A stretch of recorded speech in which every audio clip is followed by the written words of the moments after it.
What's going on, everybody? How you feeling? How you living? You already know who it is. It's your boy Jay, aka Big Daddy Beard, and welcome back to another episode of the Debate Table. Now, for those that are new to this is a podcast on my channel that serves as an umbrella underneath my gaming channel, B.D.B.G.P., also known as Big Daddy Beard Gaming Promotions. So, here, what we do is we like to chime in on a lot of different topics, touching on different subjects and whatnot. And what I like to do is I like to get everybody's take and opinion on all of these different topics that we talk about, any and everything. But what I like to do is I like to make it fun, entertaining, engaging while we debate and enjoy each other's company and give everybody the input, the opportunity to have their own input and take on whatever we talk about and whatever we discuss. No criticism, no judgment.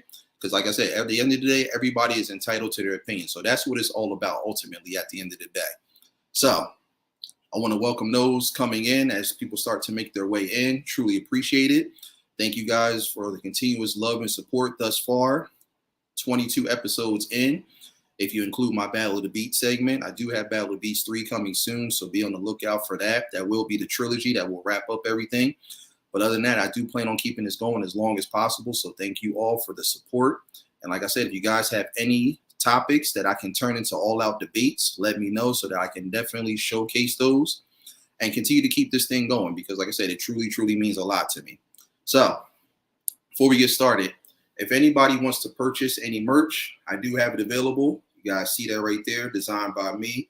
That's my logo there, TDT.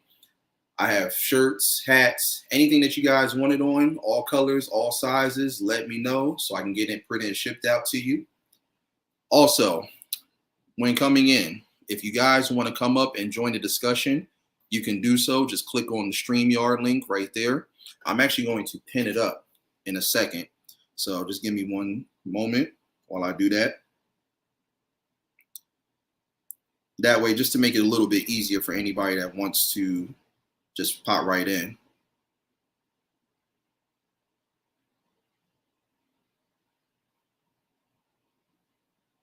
All right, there it is.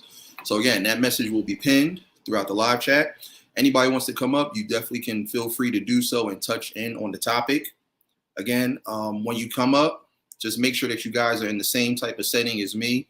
Make sure there's not a bunch of loud noises or feeds going on in the background. Make sure you don't have any of the devices running, so that way it doesn't cause like any echoes or anything like that, or causing any disturbances that can disrupt the live. And most importantly, just be respectful of everybody that comes up and chooses to touch in on the topic and whatnot. And also too, if you guys don't want to necessarily be on camera, just know that you don't have to be. You can easily just switch it off when you come up, just like so. You see my avatar showing, but I'm still able to talk. You guys can see my voice and whatnot moving. But again, you have the option to do so if you want to kind of remain hidden or if you want to show yourself, like I always do. But that's up to you, though. But again, however you want to do it, it's up to you. And most importantly, let's debate. Let's have fun with it. All right, so let me start welcoming everybody in. Yoshi, what's going on, my guy? Love the avatar. How you feeling? How you living? Welcome in. I got my lady, my baby, Life's Magical Journey in the building. Mrs. EC. Hey, baby. How you feeling? How you living? Getting ready for work. Okay. Yeah, you can definitely continue to rock with us while we dive into this topic. KB, what's going on? How you feeling? How you living? Welcome in. Appreciate you coming through. Marvel, what's good, my guy? I like the avatar, too. How you feeling? How you living? Welcome in, everybody. Welcome in. All right, let's dive into it. So, for those that know, I'm a big fan of music. I've loved music ever since I was a kid, still to this day. I'm pretty sure you guys are all the exact same way. Now, of course, over the years, decades, century, millennia, eons, however you want to call it, music has definitely been one of those things that everybody loves. I mean, I can't think of not one person on this planet that doesn't love music. No matter who the artist is, no matter what the genre is, I'm pretty sure we all can agree on that music is timeless, is universal, and it's going to be around for years to come. And over the course of time, music has definitely given us a lot of amazing artists, a lot of solo acts, a lot of individuals that have just come in and have just blessed us with music that we will always remember from years to come, even if they're no longer here. Rest in peace to all those gone. But they've left us with just amazing music. But one thing that we don't talk about a lot when it comes to music, we don't dive into music groups. You know, we always talk about the solo acts and, you know, the individual artists, but we never show respect or pay homage to some of the amazing groups that some of these artists came from. Now, you do have your artists that never were part of groups, but in this case, I want to talk about the actual groups that were just as dope as the solo artists that did their thing. And even though most of them aren't together anymore, there are still a few that are still doing their thing, but there's some that, you know, disbanded or it just didn't work out. They're still creating music, or they've given us music that we can always cherish and remember. So that's what we're going to get into today. We're going to be talking about famous music groups, but here's the thing though. We're not just sticking to one particular genre. We're talking about music genres all around. So groups from every single one. I'm talking about hip hop, rap, R&B, soul, electronic, alternative, soft rock, hardcore rock, country, K-U-N tree, even country too. Dance, electronic, any genre you could think of. Music groups that you know, that's what we're going to be talking about. That's what we're diving into. So let's get to it. I'm going to start things off with my first question. I'm doing good. How you doing? Everything is good. Working hard, getting money, living lovely. You know the motto. Doing good. Glad to hear it. Glad to hear it. All right. So for those here, let me get the first question that I want to ask out the way. So I have a couple questions, and of course, we're going to dive into the whole Mount Rushmore thing that you guys know what I do. So if you guys aren't sure what the Mount Rushmore thing is, it's kind of like your own personal top 5. But in this case, I like to challenge the mind by having you select 4. And I give you 1 honorable mention. Now, that honorable mention, that's an optional thing. You can either, you know, choose to mention one or not. But you got to at least have 4 solidified ones as well as honorable mention. If you do have one. If you don't, it's perfectly fine. You know, no worries whatsoever. So let me dive into the first question. Question 1, and for all those here, in your honest opinion, why do you believe most music groups don't stay together? I'll repeat that again. In your honest opinion, why do you believe most music groups don't stay together? So I'll give you guys some time to kind of brainstorm that for those that are here. Just give me a second. I'm going to just be doing something real quick, but I'm actually going to dive into that answer myself and give you guys my take on that. So just give me 1 second. But yeah, let me know what you guys think though about that.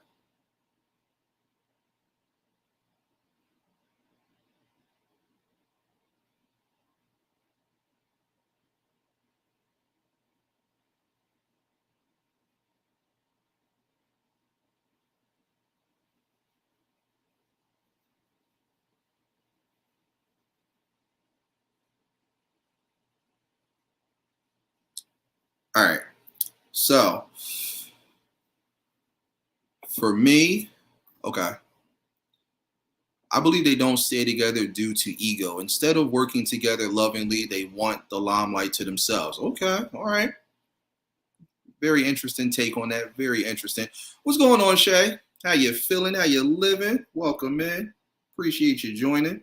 So again, for those coming in, we are tackling the topic of popular music groups from all different genres of music.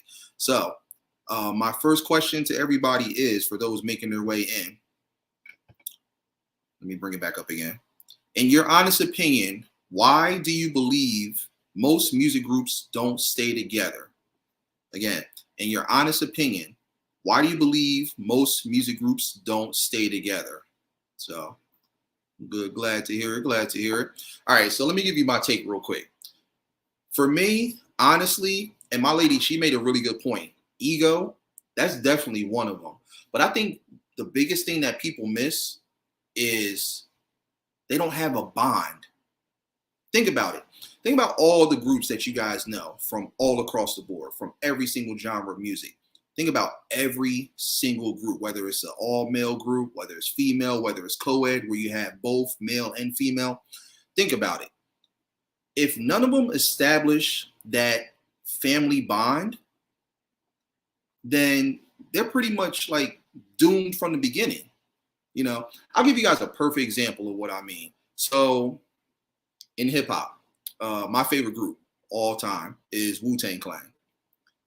The reason I love them so much is because even before they obtained all this success and became superstars in their own right mind and stuff, you know, individually and as a collective, they started off having just a family bond. They went through the good, the bad, the ugly, everything. You know, they built a brotherhood. You know, they now it's to the point where, you know, they look at each other. They don't even look at each other as like just friends. They look at each other as family. And crazy thing is, even some of the members of the group, they actually have kids with, you know, like some of their, you know, sisters and stuff like that, or cousins and stuff like that. So, you know, that's what I mean. It's like, you know, having that establishment, like building that bond that you know is never going to break, not for anyone or anything. Of course, ego definitely gets in the way of it.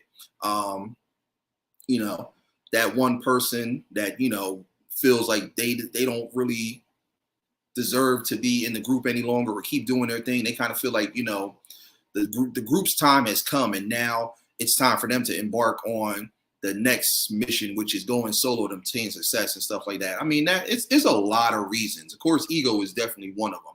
But for me, I always just felt like it was just that most of them don't have that bond. There's a couple groups. Think about look at New Edition, you know, the R&B group. Even before the fame and the fortune and all of that, they built a bond. And still to this day, they're still rocking. They're still doing shows. They're still going on tour. You know, they're still putting out songs and stuff like that. Not so much maybe albums and stuff, because I haven't really heard anything recently, but they still do their thing. Wu-Tang too is another one. Like I said, I mentioned them earlier, but they still are doing it. You gotta have that bond. You gotta build that brotherhood. You gotta build that sisterhood with everybody that's in the group. Most of them don't do it because, like I said, it's jealousy, it's envy, of course, ego. It's a lot of little things that can just cause an amazing group to fall apart, especially when they're doing great music. And you know what, one thing I can't stand is when, you know, these groups make it seem like there's so many issues. They pose like there's all this stuff going on when it's really not. Now, I mean, I understand, you know, there's some behind the scenes stuff. There's a lot of things that we don't know about. You hear a lot of stories, but sometimes I feel like they fabricate that stuff just because, you know, they're just looking for any way to get themselves into the news or have the media focusing on them. I don't think that that's cool. You know, if you're having issues, you know, figure out a way to solve them and get through it. But don't lose that bond. Don't break something up that you know is amazing and you know has the opportunity to go and elevate to further heights. To me, that's just how I feel about it. You know, I look at all the groups that are no longer around and I'm like, man, like if only they stayed together, if only they had just really built a true brotherhood, a true sisterhood, if they really looked at each other as family and not friends. Can you imagine like where they be right now? How much more music they could have created and put together if they just got out of their own heads and just looked at it like, hey, look, man, you know, we in this together. Let's go out here. Let's do something amazing. Let's give the people what they want. You know, like it's being that one cohesive unit. You know what I'm saying? So most of them just don't know how to do that because they're just too wrapped in their heads about all this other BS that's just not relevant. It's like focus on what you came to do and do that and execute it to the furthest extent. And you never know what's going to happen. That's just my take. Yeah, publicity stunts get on my nerves and will have me unfollow all involved. Exactly. I can't stand that. I can't stand people that just beg for that unwanted attention, especially when it comes to the groups. Like right now, I don't know if you guys know B2K. And to make it easier, if you guys know the R&B singer Omarion, he was the lead singer of the group. And they had a little bit of a run for a while, and recently now they're back in the news and stuff because there's been a lot of behind the scenes going on. Like, I know one of the members, he got into it with Omarion because some type of scandal with his ex-girlfriend or some mess like that. And even recently they were on this podcast called Drink Champs, the other members, and they were talking about the fallout that they had with the lead singer Omarion. And it's just crazy how they just went from being like this beloved group to now basically kind of like resenting each other. I mean, not the other members and stuff. They're cool, but now it's to the point where now they basically resent the lead singer, Omarion. And from what I heard, they haven't talked to him in almost a decade. Like, that's crazy. Now, just imagine if they just put all that to the side, if they focused on that brotherly bond. Imagine how many more albums and projects, and imagine how much more they could have done, to keep on going and giving the people what they want. You know what I'm saying? So the champ is here. What's good, my guy? How you feeling? How you living? Tay Weezy in the building. What's good? Welcome in. Welcome in. Yeah, again, for those making their way in, we are tackling the topic of popular music groups. So again, I'm going to keep re-looping the questions and stuff as we progress further in. But for those coming in, give me your take on each question. So, in your honest opinion, why do you believe most music groups don't stay together? That's question one. In your honest opinion, why do you believe most music groups don't stay together? So, and again, just to keep going with that first question, what were we talking about? So, yeah, what's going on, BP? Make a love shout out. How you feeling? How you living? Welcome in. So, yeah, like back to the story with D2K and Omarion. So, like, now they no longer want to associate with him, and it's now become bad blood. So it's just like, why? And this is the other thing I wanted to mention too. And this is what a lot of these artists don't realize when you're in groups that are really successful and they ended up disbanding. The one thing that you're messing up outside of that brotherly, sisterly bond, you're messing up the money. Think about the money too. I mean, again, it's not just all about money, but you got to understand, you worked hard to get to this point. You've gotten to a level of success that most people would dream of, and you're letting the little things get in the way. Two things you shouldn't mess up if you're in a group. Don't mess up the bond, and don't mess up the money, aka the bag. Don't mess it up. Because you think about these global tours and all these shows and all these opportunities that arise from you making amazing music. You got to think about that. You're messing all that up for what? Why? Because you feel like you stand out from everybody else? No. Again, think about sports. Teams that win the championships and all that and become world renowned and famous and all that. What is the one thing that they have? Great offense, great defense. That's what makes them elite. They're a team. They're a unit. They're coming together. It's not just one. It's all of us. When I eat, you eat. Therefore, we all eat. When I grow, you grow. Therefore, we all grow. They don't grasp that. And so because of it, that's why a lot of them fall apart. But again, it starts with the number one thing, having that bond. Number two, thinking about the money.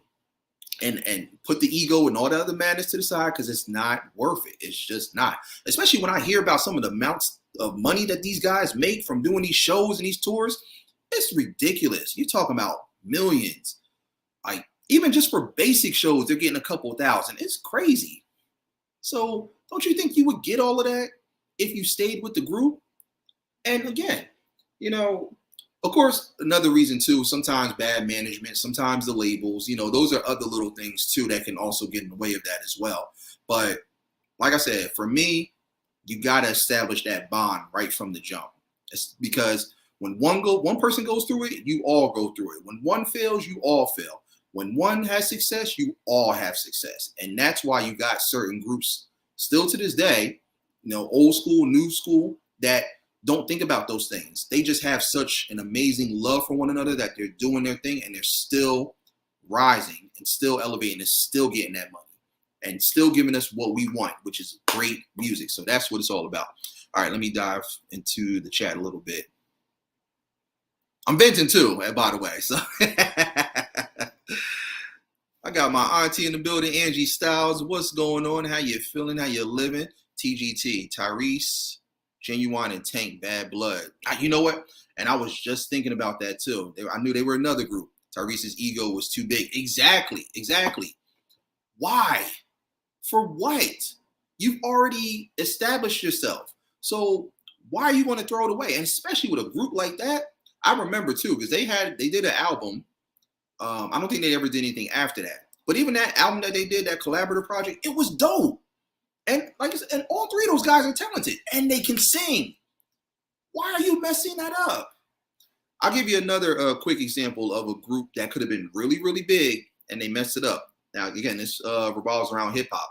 I don't know if you guys noticed, but back in the 90s, around the time that Ja Rule, Jay-Z, and DMX were out, they kind of all came out like around that same time, even though they've been rapping for years, but, you know, they really didn't start getting success until like, you know, the mid 90s. But there was a point in time where they actually had created a group and they were called Murder Inc., AKA the Murderers and all that stuff like that. Now, they had done a bunch of collaborative songs together and all the stuff that they did was dope, whether it was on soundtracks, mixtapes, compilation albums, you name it. Everything they did was dope. They featured each other on their selective projects and whatnot. They were dope. And they were supposed to come together and form a group courtesy of Ja Rule's label boss, Irv Gotti. Guess who messed that whole thing up? Guess who stopped them from being an elite mega group? I'll let y'all guess real quick while I read these comments. J Money from the Seis Uno Cinco. What's good, my guy? How you feeling? How you living? Welcome in. My boy, Warriors, come out and play. What's happening, my G? How you feeling? How you living? Welcome in. Appreciate you joining. Gavin, what's going on? Appreciate you coming through. How you feeling? How you living? Welcome in. Murder. So, who do y'all think it was out of those three? Who do you think it was that messed up that group from being something astronomical? Because, man, when I first heard that they were forming a group, I'm like, are you kidding? What? I'll let y'all take a guess real quick. Who do you think it is before I reveal who it is? Let me see if y'all know y'all history. Y'all hip-hop history. Which member of that group, that supposedly group that was supposed to form, who do you think possibly messed that up? Was it Jay-Z? Was it DMX? Or was it Ja Rule? Let me know what you think real quick. Oh, appreciate that. Thank you. And those for coming in, we're diving into the world of popular music groups. So again, my first question for all those coming in is, why do you, in your honest opinion, why do you believe most music groups don't stay together? In your honest opinion, why do you believe most music groups don't stay together? So, anybody got the answer yet? Nobody yet? I'll give it a minute. I just want to see if you guys are gonna guess it right. Who do you think it was whose ego messed it all up for that Murder Inc. group between Ja Rule, DMX, and Jay-Z? Who do you think it was? If you give up, let me know. I'll just give you the answer. But who do you think it was?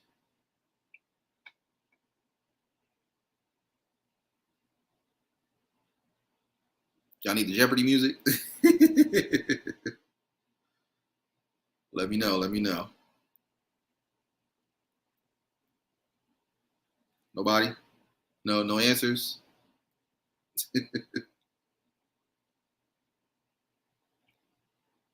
All right, you give up? It was Jay-Z. Jay-Z is the whole reason why that group did not see the light of day. And why? Ego. Nope. Wait, hold on. Oh, okay. It was a little bit of a delay. Yep. Ding, ding, ding. You got it right. It was Jay. Probably DMX, because I think him and Jay, they did have issues, but it was really more so from a competitive standpoint. It wasn't really like, you know, on a personal level, because they had a lot of love for each other, but it was just because, you know, they were such big names at the time that they ended up like clashing more so on a competitive level. Yeah, there you go. What do we have for her, Johnny? Yeah, Jay-Z messed that whole thing up, all because simple ego.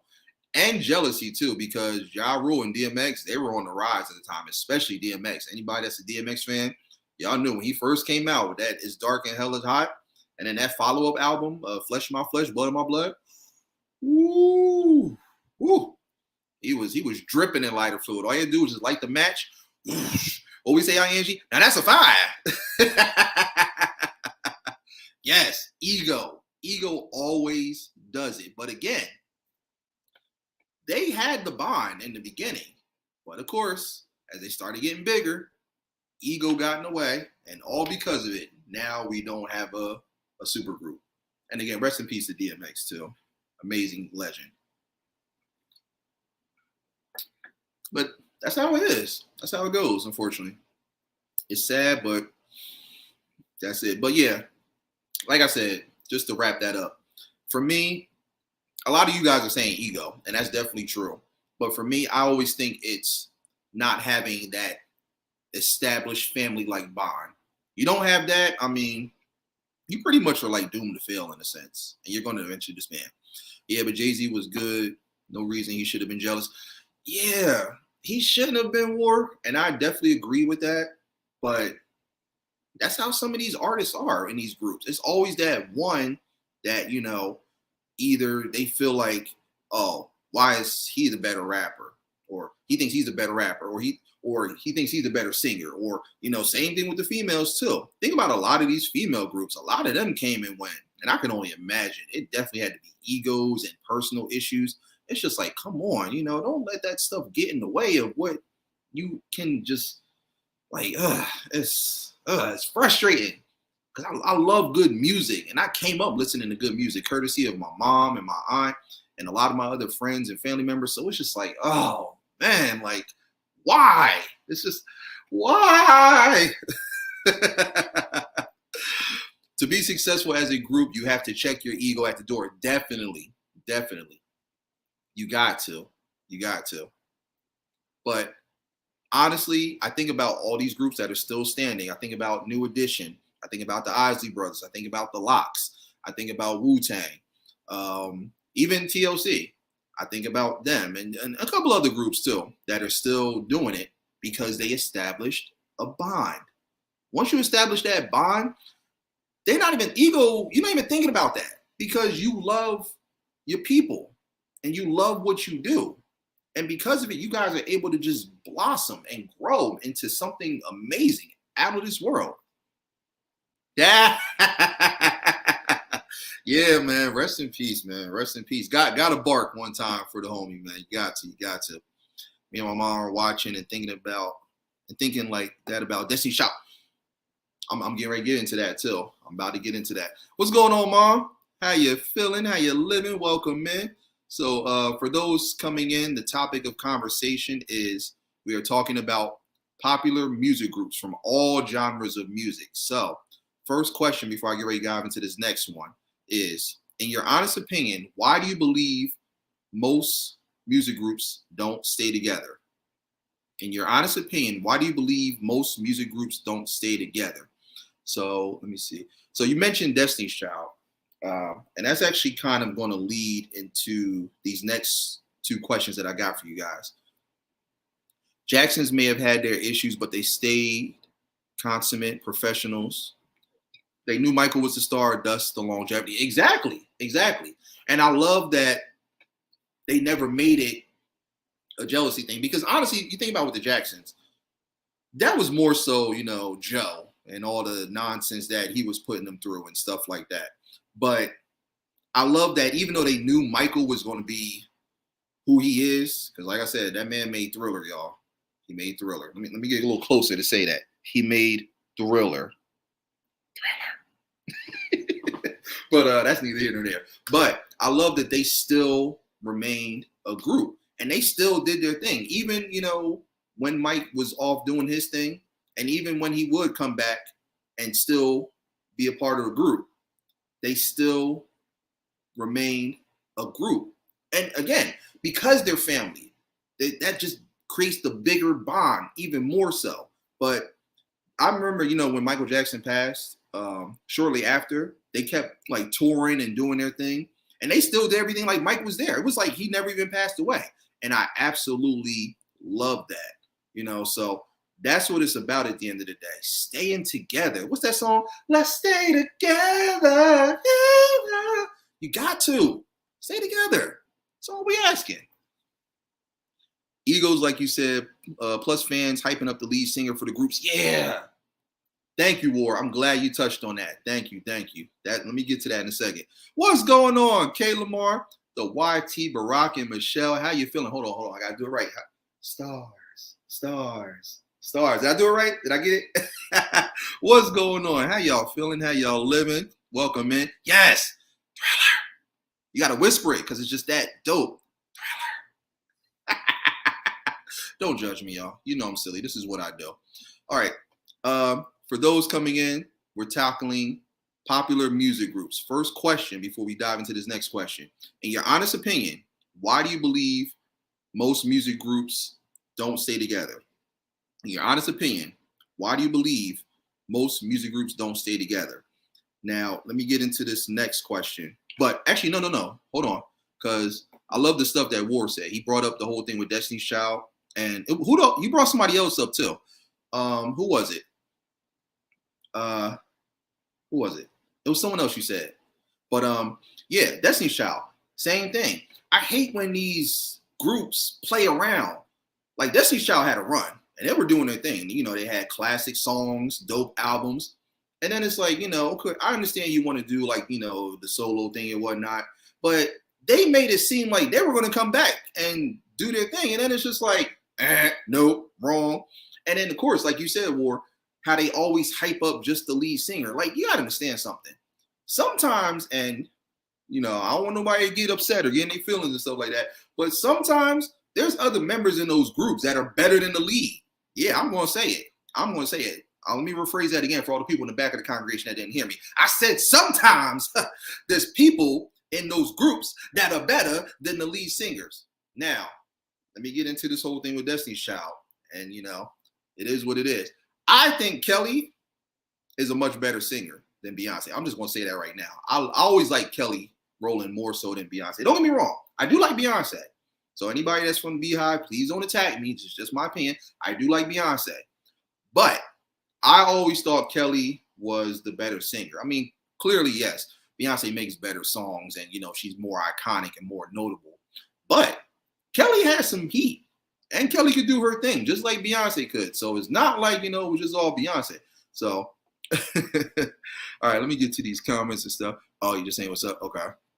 Perfect. Yeah, I was just talking about that earlier, too, how B2K, how they just, like, the rest of the group, they just basically shaded Omarion. They haven't talked to him in, like, almost a decade because that whole situation and whatnot. Oh, I did it? Oh, thank you. All right. So, wait, hold on. Let me make sure I didn't miss anything. I think my mom had said something. Did you said money, right, Mom? I don't think it's the money, honestly. You think money messes it up? I mean, actually, you know what? No. Yeah. You know what? Now I'm thinking about it. Yeah, sometimes. Because especially, like, if the big name people, they don't get the same amount of, like, they get a certain amount of money and everybody else just kind of gets left with scraps.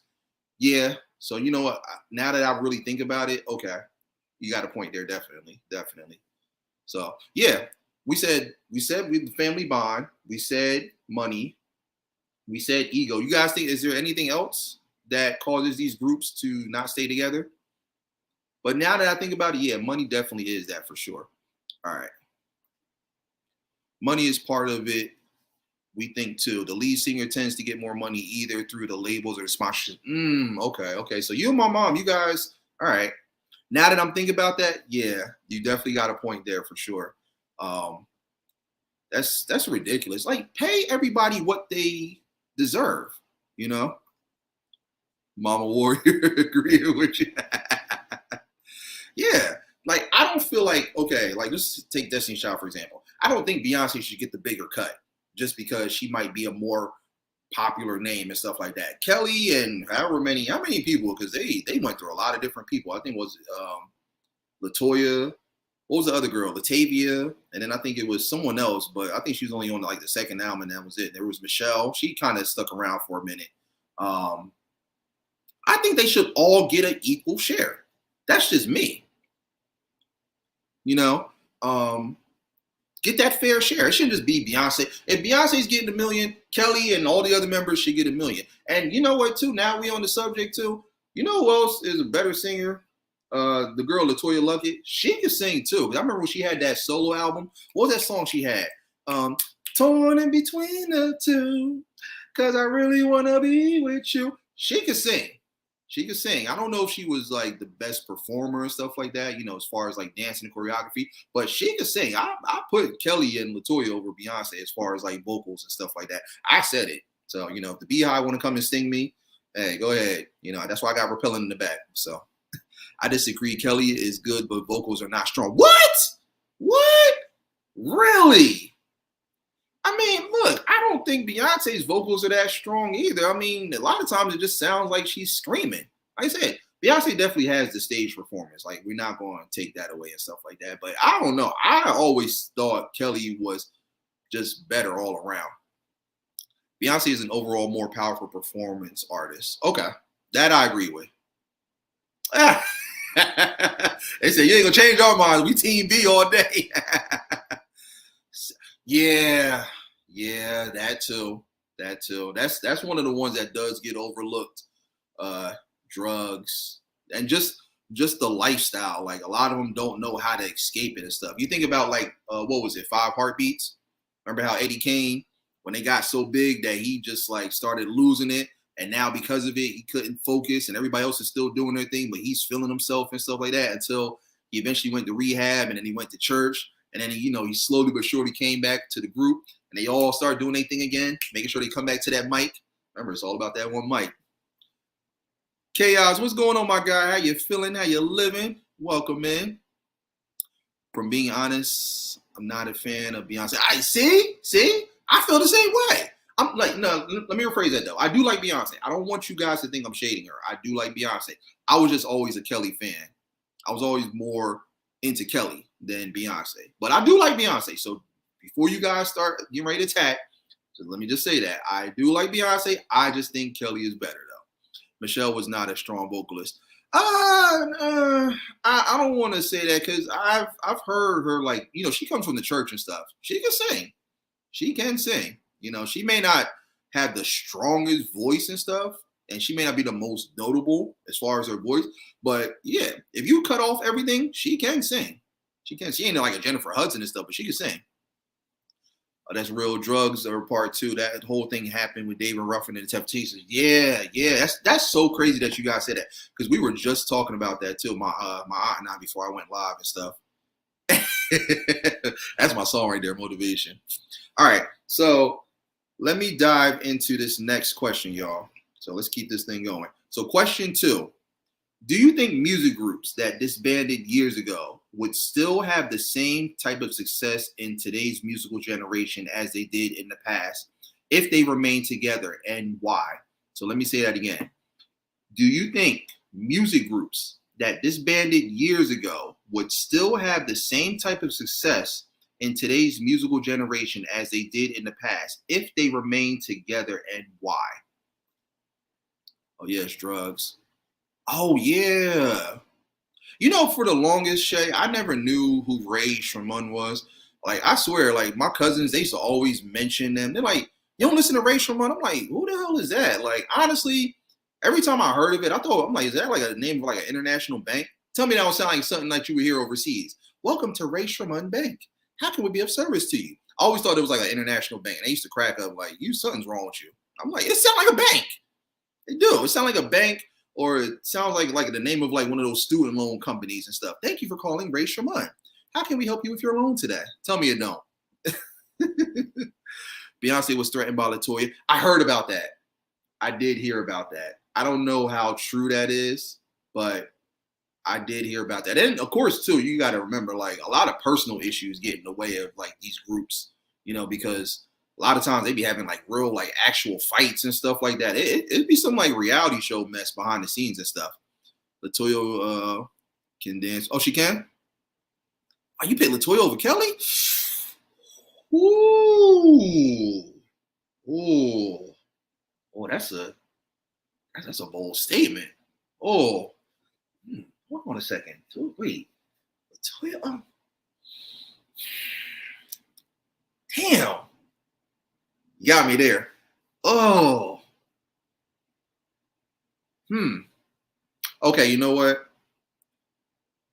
Singing wise, I'll give it to Latoya. As far as just overall, I still got to stay with Kelly though. But dang, threw the curveball in there, Kayla Moore. I like that. I like that. All right.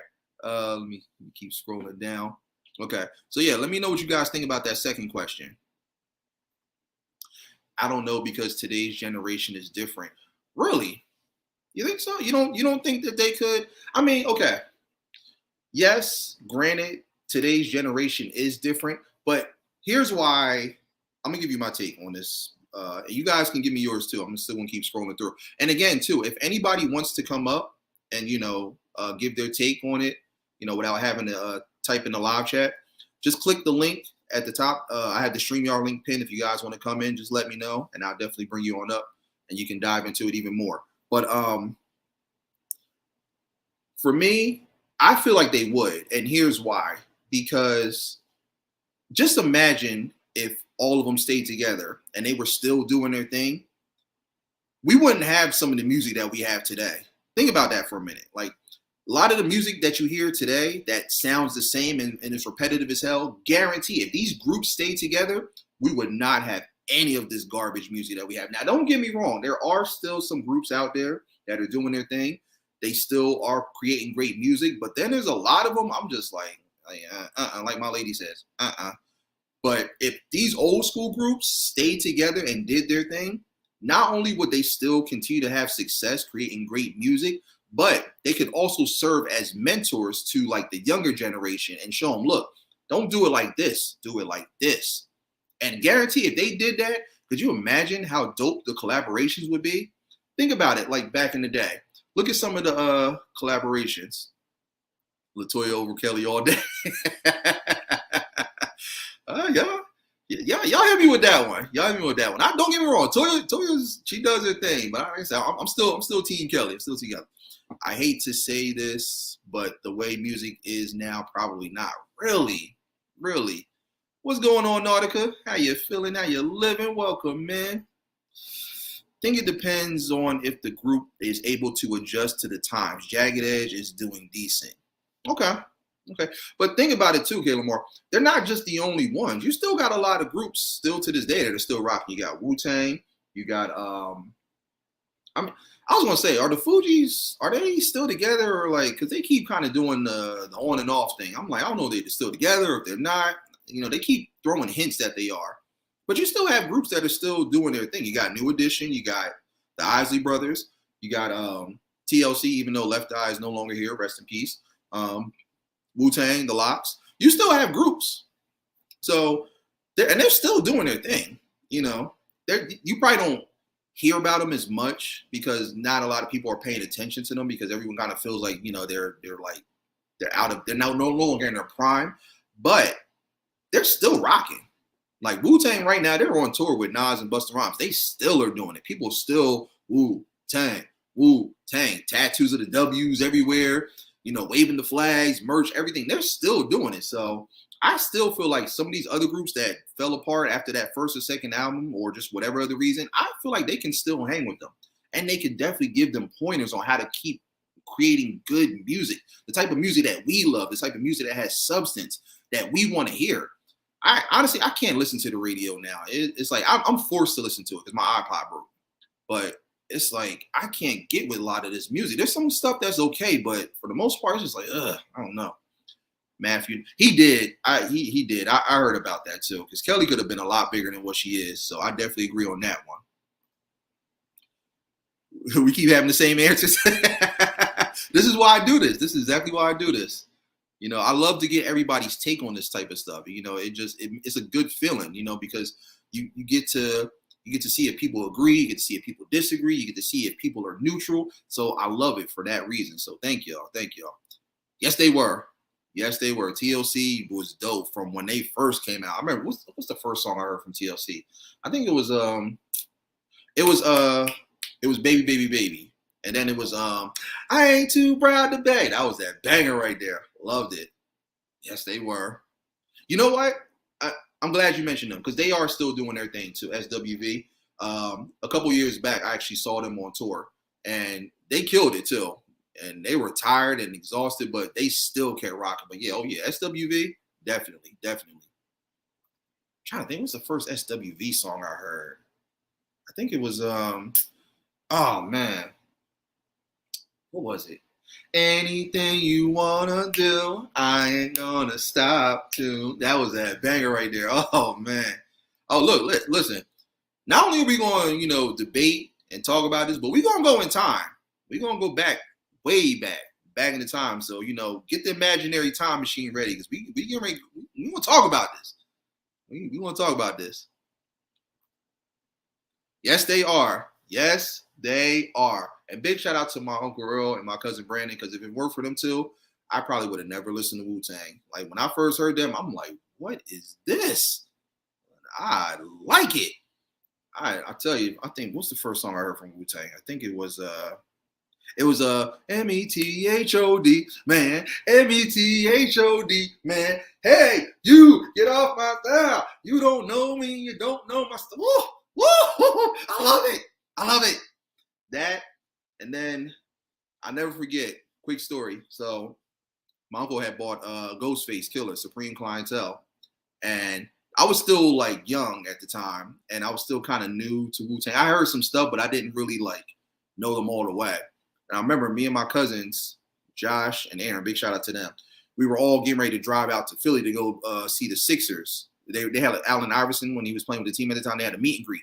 And I never forget, my uncle had just bought Supreme Clientele. He popped it in. It was me, my cousins, him, and my uncle Darren. Big shout out to him as well.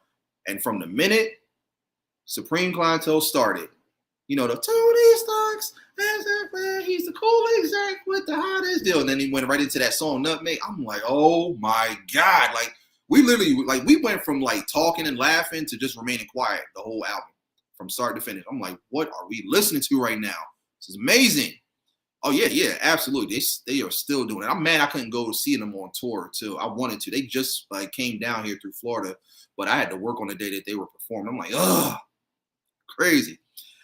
My family is real big on music, which is why I'm picky on my music. You gotta be.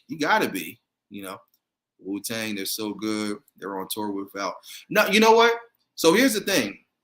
He's been showing up to shows, just not every single one. Like he said in one of his recent interviews, he can't commit to every single show, but the ones that he is able to get time away from everything else he's doing, he's been showing up. Because I've heard a lot of people mention that, we saw him at this location and that location. So he's still with them with the tour. He's just not on the biggest stretch of the tour, but he's done at least a few shows and whatnot. So if we can't understand what you are saying in your music, we turn it off. We don't rock with the hell that new either.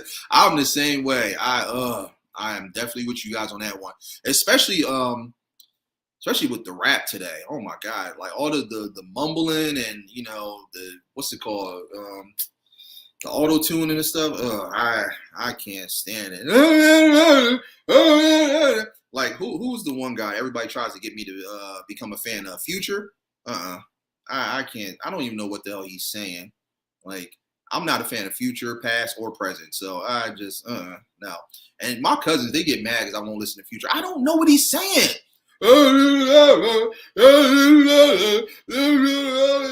First off, like you sound like you have a fit. Like go sit in the corner. What are you mad about? Like are you angry? Are you crying? Are you whimpering? Like, what is that?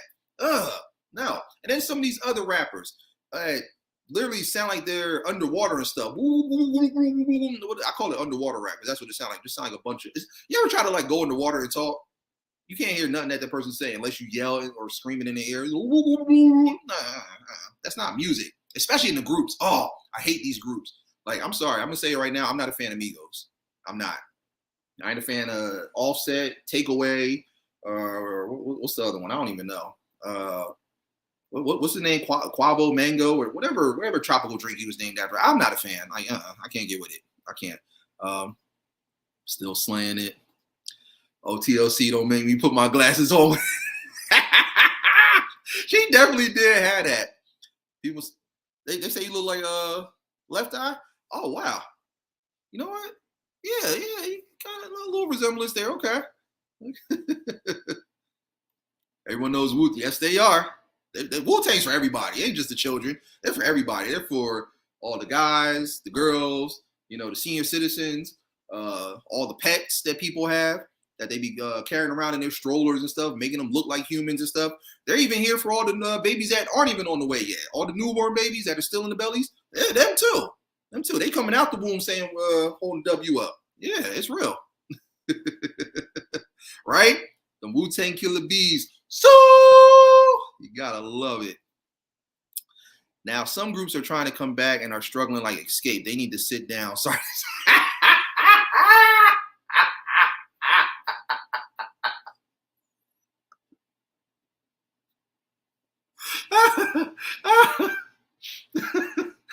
You know what?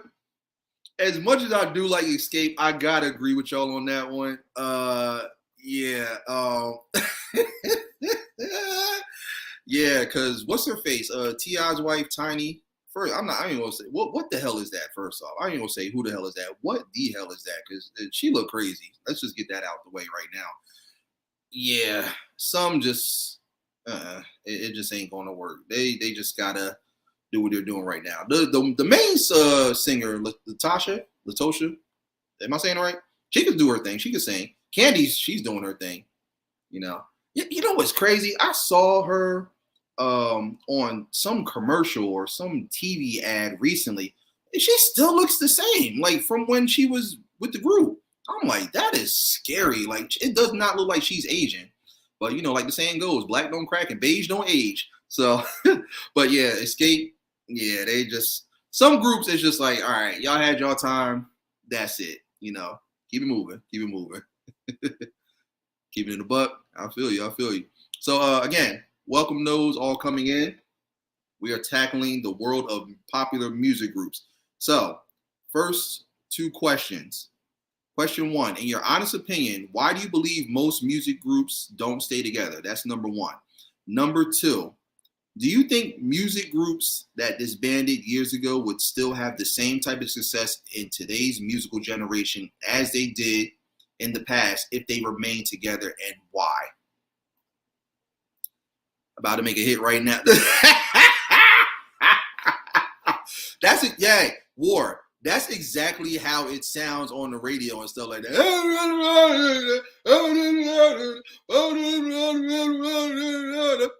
then, they have all little ad libs and the special effects. Oh, no, that's not music. That's not music. First off, number one, you need Rosetta Stone. All right. You need to sit down, get Rosetta Stone, the English version, go through chapter 1 through 5, pass every test, and then come back and make some music that actually makes sense. And not only that, music where we can understand you, because like all that right there, first off, you would never see these type of words in the spelling bee. So you imagine using try to use that in a sentence. You're gonna fail. I don't like any of it. NLE, NBA, YBN. Okay, now hold on, Shay. There are a few artists from there that I do like. So take YBN for example. That's Young Boss N-word. I'm not gonna say the actual word, but there's one guy from that clique that I actually do like. His name is Corday.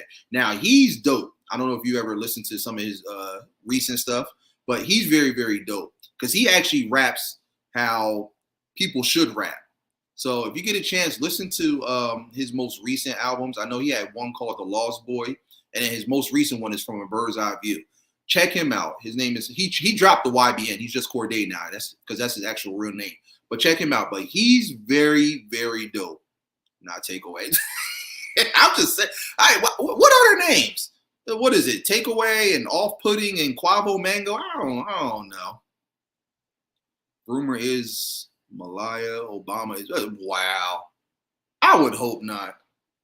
Obama, he will go right in his grave and just keep rolling and turning. If that's, I hope not. I hope she did not do that. Did they not learn from Sierra? Like, come on, Malaya. She better not be doing that. Yeah. Yeah, he is. I just even that new song that's out right now, the one with Drake, where I don't know what the hell he's saying. Speak English, please. Yeah, we heard that.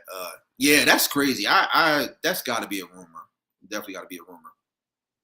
At first, people said I look like Rihanna, and then they said Lisa Lopez. Really? Hey, look, combine the two. You can call yourself Rihanna Lopez.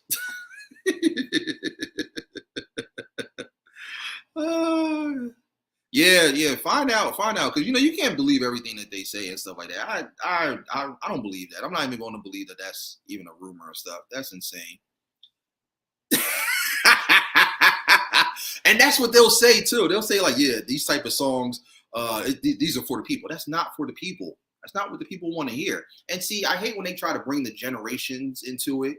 And that's why I said I feel like groups from back in the day could stick with the groups today and this musical society because, like I said, there's okay. How many of y'all can actually count how many groups there are in today's society? Like, I'm not talking about groups that started back in the day and that have been around since the 80s and 90s and further back. But how many groups are there actually now that you can think of to this day? And as far as this generation, how many groups? Because I can't think of a lot. Migos is one, but I'm not a fan of them. But other genres, how many groups are there? There's a couple others, but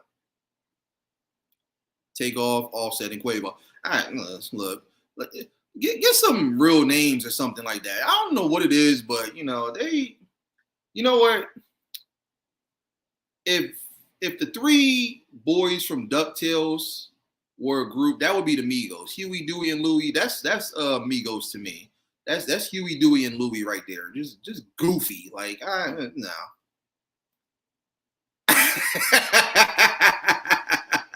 Hey, look, run with it. Run with it. You'd be surprised.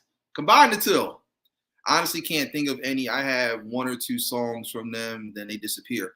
Yeah, see? And that's why I said, with that question, that's why I feel like music groups from back then could stay with today's society and keep up with them and really do their thing because there's not too many groups now that you really see.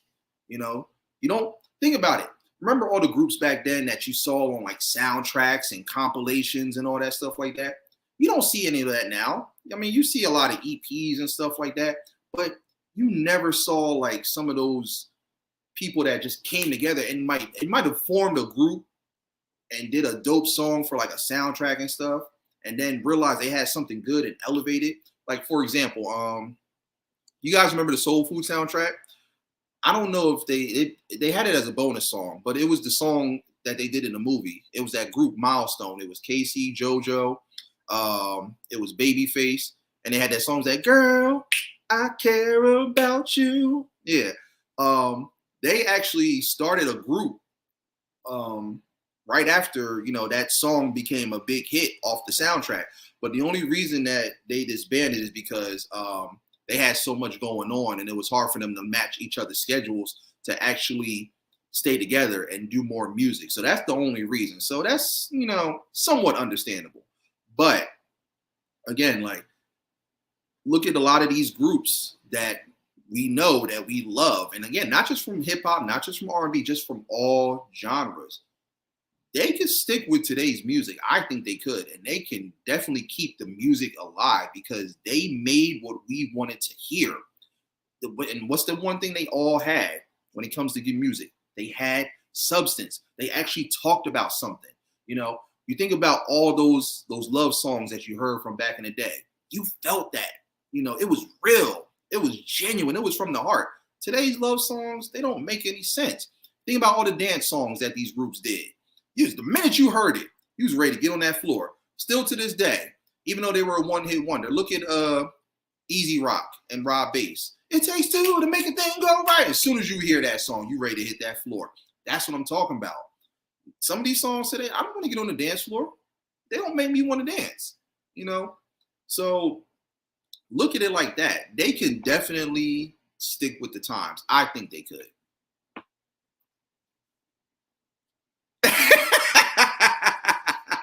See? Look, you can't think of too many, right? And like I said, like expand out. Don't just think hip hop. Think about every other genre. Name some groups. Name some.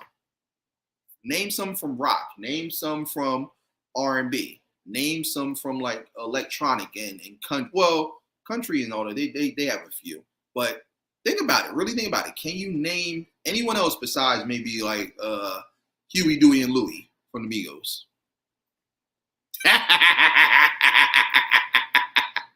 Mango, take away and off lights, yeah, or turn off the lights. That sounds like a DJ Khaled album. What does? What does? I would have loved for Biggie and Pac to have put their beef to rest and made an album together. Yeah, yeah, and that's actually one of my questions too. I just forgot to actually type it in. But what which artists would you like to see have form a group? Like, which individual artists would you have liked to seen actually come together and form a group? Now, think about all the artists that you don't know. Think about those who you would have loved to see them like just come together and just do like a crazy group project or collaborative album or something like that. So I'm actually glad you brought that up, War, because that was actually one of my questions. I just forgot to type it in. But think about it though. Who would be a great, even if it's just like a dynamic duo, like a Batman and Robin type of thing? Who would you have loved to see come together and do group albums or form a group? Let's really get into it. Let's get into it. Brandy and Monica. I don't know, Caleb. You think they'd be ready for a Brandy and Monica album? You know what? I'm so glad you said that because I heard a rumor. I don't know how true this is. I heard a rumor that they might do something. I did hear that. I heard that after the verses, because they did so well and it was so successful, I heard a little birdie that they might do something. So we could be getting a Brandy and Monica album. We could be. Oh, see, that's why I like Ward, man, because he thinks just like me. Biggie and Pac would have been a good one.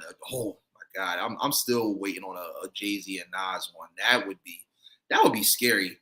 You know, the world might stop spinning. You know, if that happens, you know, we're gonna have some day after tomorrow type stuff. You're gonna see like 20 feet of snow down in like southern states where it's hot as hell. You know, like I'll be snowed in if a Jay-Z and Nas album comes together, or if they ever form a group or something like that.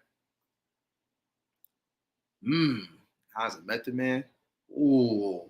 See now y'all thinking. Now y'all thinking. You know what? I heard they still might be doing it. I heard it's still a possibility. It's still a possibility. Beyonce and Mariah? I don't know about that one. I don't know. You know who? Okay. You know who'd be a better fit? Mary. Mary and Mariah. I could see them doing something. Almost because they kind of like came out around the same time, and their catalogs are insane. They'd be a good group. They would be. I could see that. Beyonce, I don't know who I would. I don't know. Okay, you okay. Who'd be good to do like a group thing with Beyonce if she weren't going to do Destiny Child.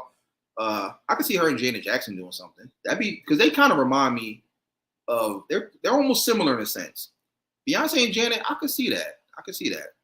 I don't know what you think, but I think Mary and Mariah, because they could hit them notes and stuff.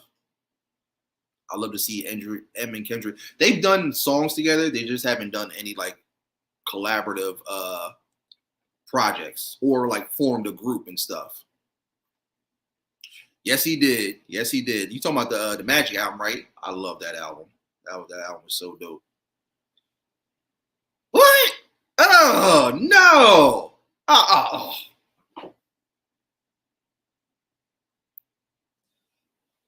Sorry about that.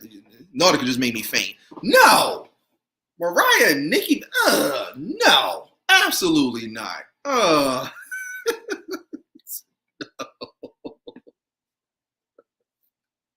I mean, hey, you're entitled to your opinion. It's cool, but you imagine that? How would that even sound? Because you know Nicki Minaj, she just be all over the place and all that. Mariah be looking at her like, what the hell is wrong with her? Like that. Beyonce and Sierra.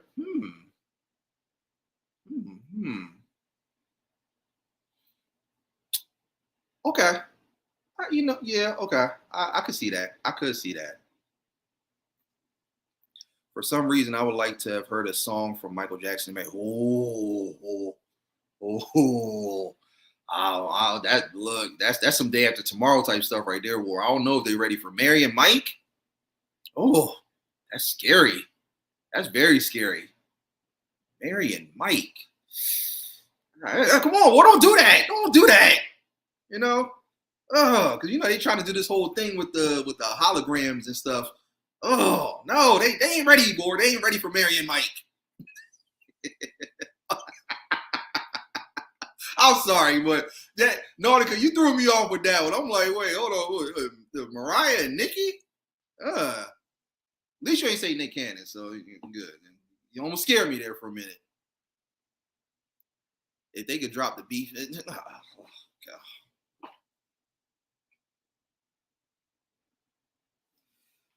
Sorry, I'm back. I'm sorry, I'm not a fan of neither one of them. I can't stand them too. I'll give credit where credit is due. They might have one or two songs that are okay, but I am not a fan of neither one of them. So that would be an album I would not be looking forward to, a group album or whatever group they would be called. I can't stand either one of them. Ooh, Big Pun and Royce. You over there on some mad scientist stuff, War. I see you. I see you over there. Yeah, Big Pun and Royce my night. Could you imagine? Super lyrical. I see you, War. I see you. Oh man.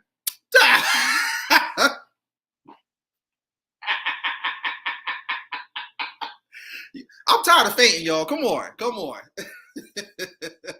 Yeah, right. Never. Never. They can't even look in each other's direction without ready to take each other's heads off. Yeah, right. 50 and Ja being a group? Absolutely not. I'm not a Megan Thee Stallion fan. I'm sorry. I'm just not. Kim, old Kim, yeah, not this new version. I don't know who this version is. Whoever this is, whatever that creation is, that's supposed to be Lil Kim. I don't know who that is. She looked more like Kimbo. It's just yeah, you do. I love it. I love it. Chris Cross and Bobby Brown. Nah, I don't know about that one. Wait. No, because Chris Cross, they never really did no dancing and stuff. I don't know. I mean, it's thinking out the box though, but I don't know. Yeah, right. Yeah, right. These are dreams. Irv producing a 50 and Ja group album. Yeah, right.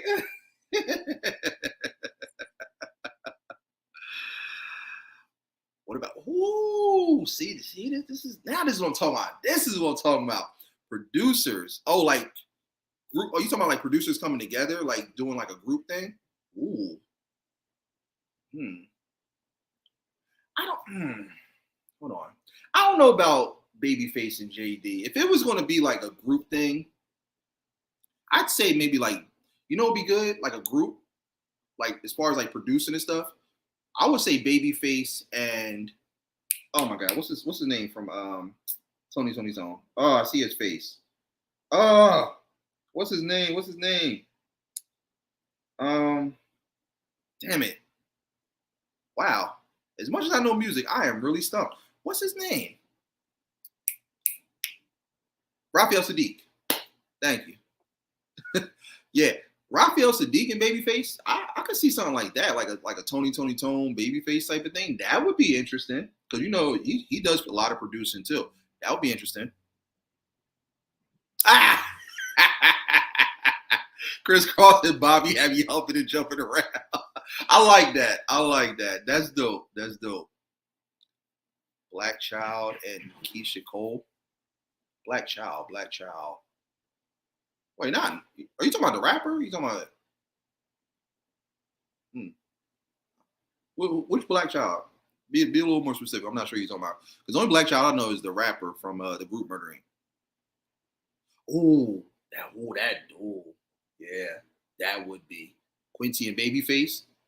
I could see that. I could see that. Because Babyface has a nice catalog, and so does Quincy. Again, what did Quincy make? Thriller. All right, let me keep it going, y'all. This is good though. I'm loving this. I'm loving this. All right, so here we go. Question 3.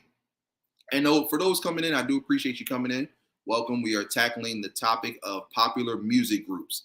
So, first question before I get into question 3. In your honest opinion, why do you believe most music groups don't stay together? That's question 1. In your honest opinion, why do you believe most music groups don't stay together? Question 2.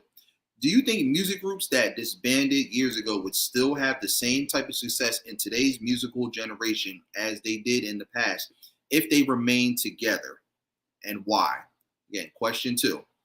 Do you think music groups that disbanded years ago would still have the same type of success in today's musical generation as they did in the past if they remain together, and why? So that's question 2. Question 3, y'all ready? What option do you believe makes more sense for music groups, and why? Option 1. Groups should release a bunch of musical projects and then eventually go their separate ways to pursue solo careers. Or 2. Groups should allow members to pursue solo careers while still remaining together to release musical projects collectively. So let me read that again. Which option do you believe makes more sense for music groups, and why? Groups should release a bunch of musical projects and then eventually go their separate ways to pursue solo careers. Or 2, groups should allow members to pursue solo careers while still remaining together to release musical projects collectively. So, option 1 or option 2? Quincy Jones and Teddy Riley, how they both. Yeah. Hey, look, 3-headed monster, Quincy Jones, Babyface, and Teddy Riley. Ooh, that's scary. That would be scary. Just imagine them both working on a Michael Jackson album, New Jack Thriller. Oh my God. If they did something like that, that would be out of this world. Don't get me wrong, Thriller was already like ahead of its time, but something like a Thriller with a New Jack swing? Oh, boy.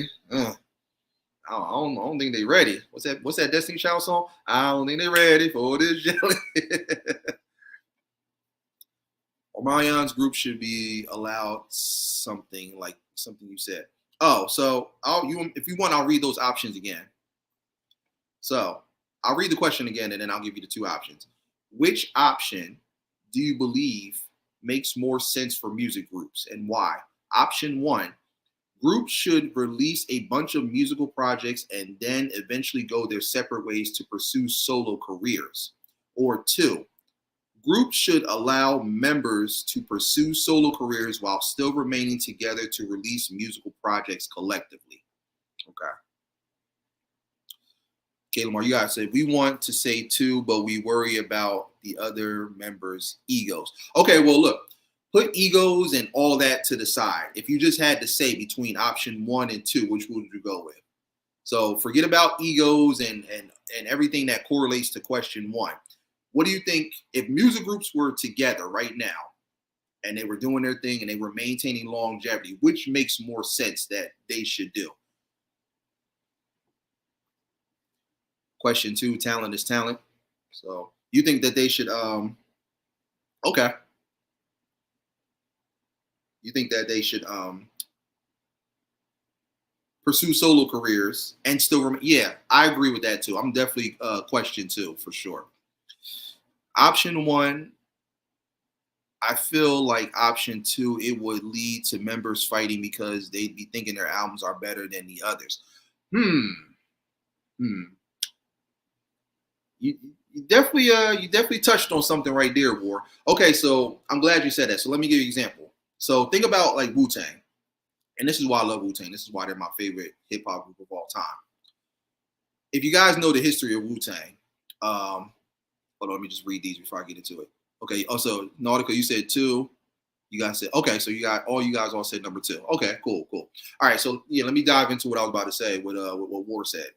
So for Wu-Tang, for example, one thing I love about them is if you guys know their history, when RZA first got the group together and started everything, he told them, listen, we're going to always be a group. Nothing's ever going to change that. We're going to create this bond. We're going to go on and we're going to become something big. Like he plugged this into their heads before the success, before they took off and became the group that they are, the iconic group that they are. Let me rephrase that. But he told them in their contracts, I don't know if you guys ever watched that Wu-Tang American Saga on Hulu. If you haven't, definitely check it out. It's really, really good. But he told them in your contracts, we're going to do group projects, but I want to give you guys the opportunity to go off and do your own things as well and create success solo because and he's smart because this is how most of these groups don't do. They just basically kind of make it seem like, okay, you just got to be stuck to this group. You got to do everything just within a group. You can't ever venture out and do anything else. And that's another reason that we forgot to mention too, why they also disband and they don't come together and they no longer stay together because of the fact that there's no creative control and they don't really have the freedom. But RZA, he gave them that freedom when it comes to Wu-Tang. He said, look, we're going to do group stuff, but you guys have the ability to go off and do your own thing. But just know that no matter what, come back and always be together with the group so that we can continue to keep doing what made us who we are. And see, that's very dope because now he's giving them the opportunity to do their thing and still remain with the group. And now no egos and none of that other BS gets caught into that. Very smart. That's what I love about RZA, man. He's a genius, man. That is genius right there. If a member does a solo project and is successful, then we feel it will only bring more publicity to the group, well, overall. Very true. Very true. So, they should definitely do option 2. They should, stay a group, never separate, never break apart, never destroy that bond. Give them the opportunity to go out there and get their feet wet and see how it is. But still know that you're going to always be a part of the group. You can always come back and still continue to do your thing. Because if you look at it, honestly, it's a win-win. So not only are you still getting money and creating success, fame, and fortune solo, but you're also still getting it from being in the group. And that's why, groups like Wu-Tang and the Lox and all them, that's why they're still doing their thing to this day because they established that early. Okay, we're going to always be a unit, but we can still go and do our thing, but still come back and do what we love and what brought us together from the beginning. So makes sense. Wu-Tang is an amazing example. The first solo albums, Meth, ODB, Raekwon were bombs. Some of them, but some, while good, didn't do the numbers like those. Yeah. Oh, don't forget Ghostface. Don't forget Ghostface because he also he has some successful albums too. RZA too.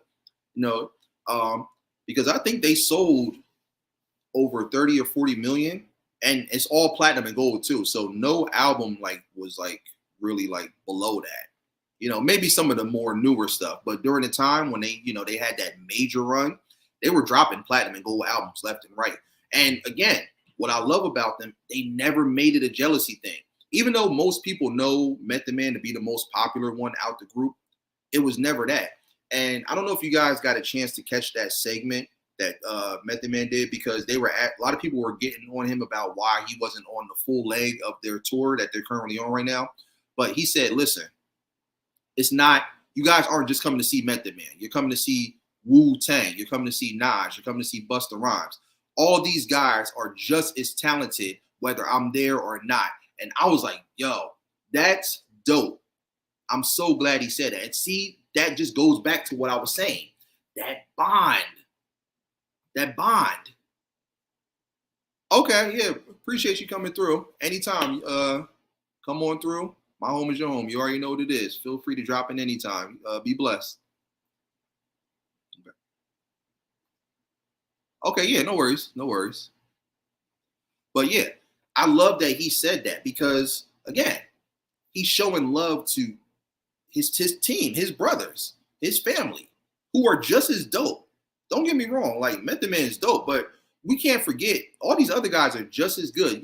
Some of them, they may not be as popular as, Ghostface or Raekwon or ODB and stuff. Yeah, that now you feel like listen to that. That's that song right there.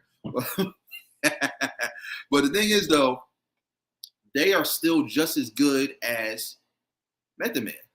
They are. Again, whether it's solo, whether it's collectively, they're all still good and they're all talented. So I love that he said that because he's not only paying homage to them and showing them the love that they rightfully deserve, but he's showing like, look, these guys can go out and do their thing just like I can. So it doesn't make a difference whether I'm there or not. They can still rock the show. And they're still doing good right now. The tour is doing really well. They're making tons of money and doing their thing and having a ball doing it. Mobb Deep was the same way. They would do, yeah. They always remained a group, but they always remained a group and they still did solo stuff. Like, there's nothing wrong with that. There's nothing wrong with venturing out and stuff, but still coming back to the roots, what made you. So I'm all for it. So looks like we're all in agreement there. That's what's up. That's what's up. All right. Now it's time to get into one of my favorite segments of this whole podcast. Let's dive into the Mount Rushmores. Yes, sir. I got a couple good ones for y'all. So first, let's start with, hold on a second. Tony was the ish. Sad to see them break up. Raphael became an amazing solo artist and producer for many groups, including soundtracks and movie scores for shows like Insecure. Yeah, he did do some stuff on there. And you could tell too, because I love the music on like Insecure stuff. Very, very diverse. And a lot of those songs, they definitely fit the theme for like each of the episodes. So very, very dope. It is sad to see, like, I'm really sad to see a lot of these groups not stick around and keep doing their thing because they were amazing. You think about it, like Jodeci, Tone, who else? Even like some of the one-hit wonders and stuff like Ghost Town DJs, Tag Team, whoop, there it is, No, yes, you can, and you will. You ain't got no choice. Come on, it's one of the best parts. Just got to dive into it. I mean, unless you guys got more to chime in about in regards to the topics and stuff, let's get into this Mount Rushmore because I love doing this. I told you I love to challenge the mind and stuff, not just with these questions, but just with the whole Mount Rushmore and everything that I do on these podcast episodes. So I'm gonna start with the first one. Now, if you guys don't know what the Mount Rushmore is, I'll explain it again because I actually mentioned it earlier, but I'll do it one more time. So Mount Rushmore is basically, if you guys know what it is that popular monument that features the 4 popular presidents. I know it's Washington. I think it's Jefferson, Lincoln. I forgot who the other one person was. I'm not sure. But it's almost like a top 5, but you have to have 4 solidified ones. Now, I do kind of make it almost like a top 5 by giving you an honorable mention. Now, that's optional. You don't have to have one if you can't think of one. So it's all good. But you got to at least think of 4 solidified ones. Definite. With that 5th one just being like an option. So let's get to it. So my first Mount Rushmore. Which music groups are you putting into your Mount Rushmore? Think of every single music group that you know. Again, any genre, no matter what it is, hip hop, rap, rock and roll, any of them. What groups are you putting into your Mount Rushmore? You need 4 as well as an honorable mention. Yes, they were. Yes, they were. Because look, anytime I hear Anniversary, I still go crazy. Even that song off of the Higher Learning soundtrack. Just give me all your love. And that's that. I love you, Deja. That was that song right there. I forgot what the name of it's called, but I love that song. Tony's on the Tone was just dope. Okay. So my aunt, she said, number 1 is Prince and the Revolution, Purple Rain. Okay. All right. Jackson 5, Heartbreak Hotel. Now we talking. Yeah, everybody, all those that are still here, definitely give your Mount Rushmore. Let's hear them. War, don't you try to disappear. I know you still here. You don't act like you get ready to go stream and stuff. Come on, where's your Mount Rushmore? K. Lamar, K. Marcus, where's your Mount Rushmores? Y'all know music just like I do. Let's hear them. Take your time too. Take your time. I don't want you to feel like you got to rush and stuff like that. Take your time and really think about all these groups because it took me a while to think too. So I'll give you guys mine while we're still diving on this, and then I got two more for y'all. Ooh, and it's tough. So I had to think about my era, because I'm an '80s baby, but I grew up in the '90s too, so I got to think about that. Earth, Wind, and Fire. That's the way of the world. Woo! EWF, still rocking to this day, just like the Ozzy Brothers and all these other groups. Still to this day, love it, love it. Take your time. Take your time. You don't got to worry. I'm not going to play the Jeopardy theme music and stuff like that. So that's not going to pop up and stuff. Take your time. Just like that. What's that one artist? Junior. What he made that song? Take your time, young man. Mama used to say, don't you rush to get on. So take your time. Take your time. Okay. So War staying strictly with hip hop. All right. Public Enemy. Okay. Bad Meets Evil, Royce and Eminem. Okay.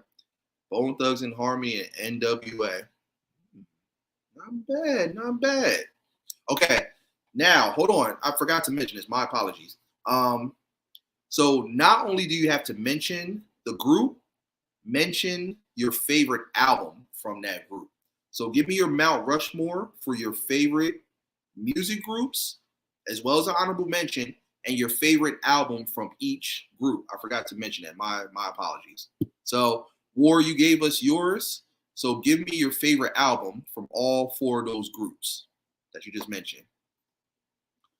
Isley Brothers, Harvest for the World. Whew, the Isleys. Gotta love the Isleys, man. They just, man.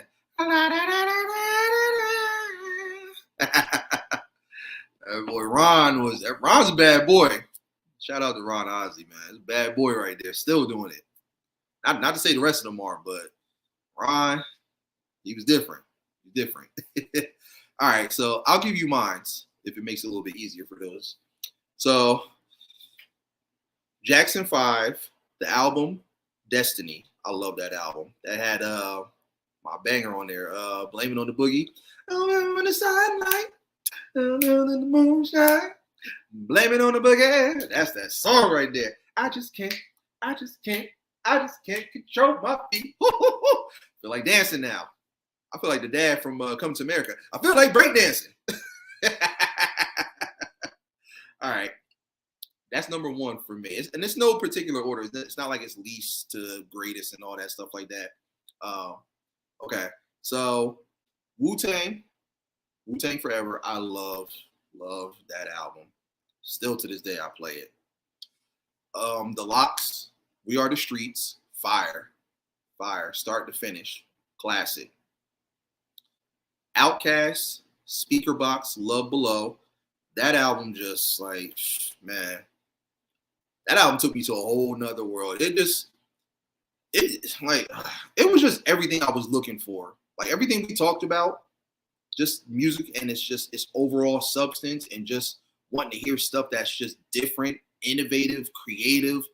That's what that album was. And then the fact that they went solo, they did solo projects, but they still kept it within a group.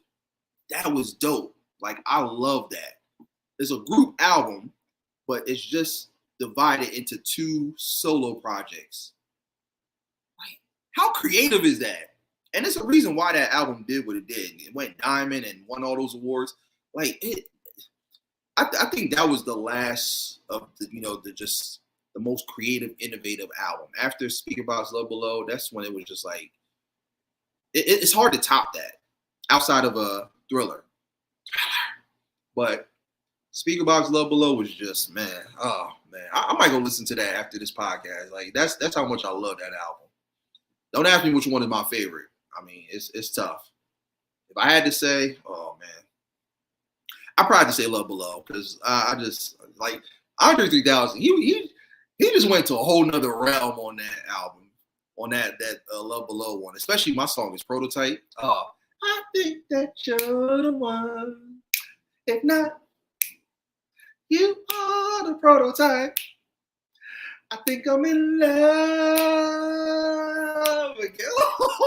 I love that song. That song was just different. Oh man, shout out to Outkast. Oh, okay. He dove over to the R&B. He said TLC, Boyz II Men, Jodeci, and the Jacksons. Okay, now which albums, War?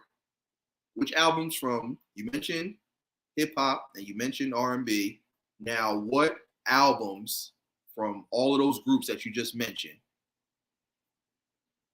Aaliyah, her self-titled album. Oh, that oh, you talking about the third one, right? Where it was like the red orange one. That had what was on there? That was Rock the Boat and what's that other one? That More Than a Woman. More that, you know what? That album was dope. I love that album. Woo! We got a Missy fan. Love Missy. Love Missy. Super Duper Fly. Fire. Fire.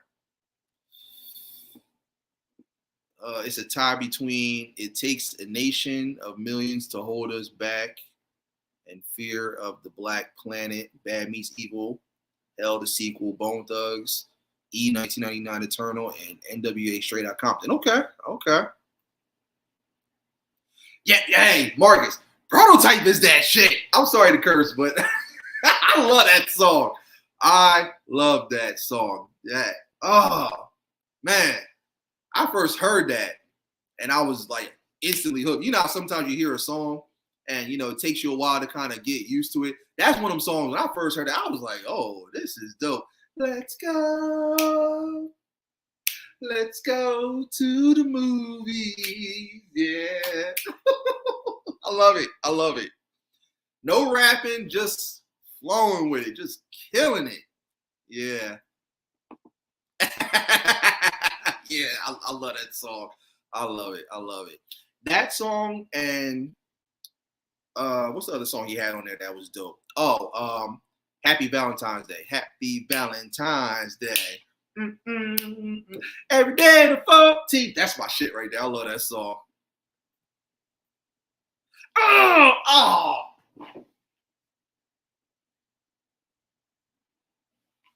Huh? Blueprint 2? Really? Really? Oh. That almost made me yank my beard out. Okay. Okay. I didn't like Blueprint 2. That's the worst out of all of them. That's honestly, that's just one of his worst albums. I hated Blueprint 2. He had a couple songs, don't get me wrong, but wow. Wow. I'm sorry. That was not my favorite Jay-Z album. And a lot of people say Kingdom Come was terrible. I like Kingdom Come, but Blueprint 2, I don't know what he was doing. He just kind of, he had a few songs, but I don't know. Hey, what's going on, Cuzzo? How you feeling? How you living? I got my cousin Brandon in the building. If you guys know him, he's featured in my Battle of the Beat segment. Goes by the producer name of Phantom. What's good, Cuzzo? Yeah, right? That Love Below album was different. It was different. Oh, I knew it was a song I was missing. She lives in my life, forever my fiance. Yeah, that was fire. Yeah, 3 Stacks was he was another round. He's on the round. But Brandon, real quick, I got a couple questions. I've already kind of gone over them, but I'm just recapping for everybody that's coming through. TLC is a tie between Ooh on the TLC tip and Crazy Sexy Cool. Okay. I don't know. Between them two? Oh, I don't know. I might have to go with Crazy Sexy Cool because that they had heat on there. Don't get me wrong. TLC tip was dope, but yeah, Crazy Sexy Cool was dope. It was that they had a lot of heat on there. Boyz II Men too. Okay, their second album. Jodeci Diary of Mad Band. Sorry, I thought that said Bond. And Jackson 5 is a tie between Victory and Destiny. Ooh. I don't know. I gotta say Destiny for me. Victory was dope. I forgot about Victory, but Destiny just that one hit right there, War. Sorry, this is Kayla now. He said, okay. Whew. Thank you, Jesus. Y'all scared me there for a minute. Okay. All right, yeah. Blueprint 1, okay. So that's what's up. All right. Did you guys say all 4? You said Blueprint. You said Missy, you said Aaliyah. Okay. Um, you guys got one more.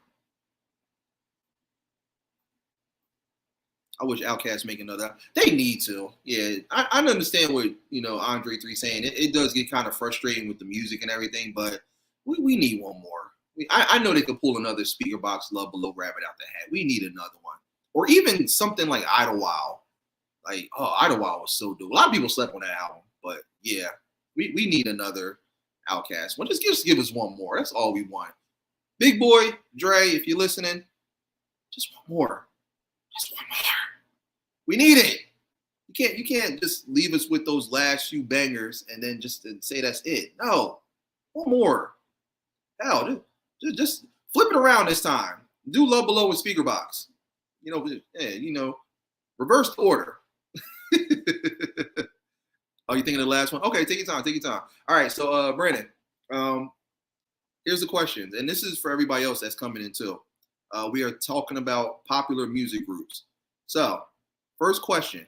In your honest opinion, why do you believe most music groups don't stay together? First question. In your honest opinion, why do you believe most music groups don't stay together? Question 2. Do you think music groups that disbanded years ago would still have the same type of success in today's musical generation as they did in the past if they remained together? And why? Again, I'll read that again. Do you think music groups that disbanded years ago would still have the same type of success in today's musical generation as they did in the past if they remained together, and why? Question 3. Which option do you believe makes more sense for music groups, and why? Option 1, groups should release a bunch of musical projects and then eventually go their separate ways to pursue solo careers. Or option 2, groups should allow members to pursue solo careers while still remaining together to release musical projects collectively. So again, I'll read that one more time. Which option do you believe makes more sense for music groups, and why? Option 1, groups should release a bunch of musical projects and then eventually go their separate ways to pursue solo careers. Or 2, groups should allow members to pursue solo careers while still remaining together to release musical projects collectively. Heartbreak. Yeah, my aunt said the same thing too. That is that song. That definitely is. Okay. And then the fourth question, which I just had to add in as we were talking.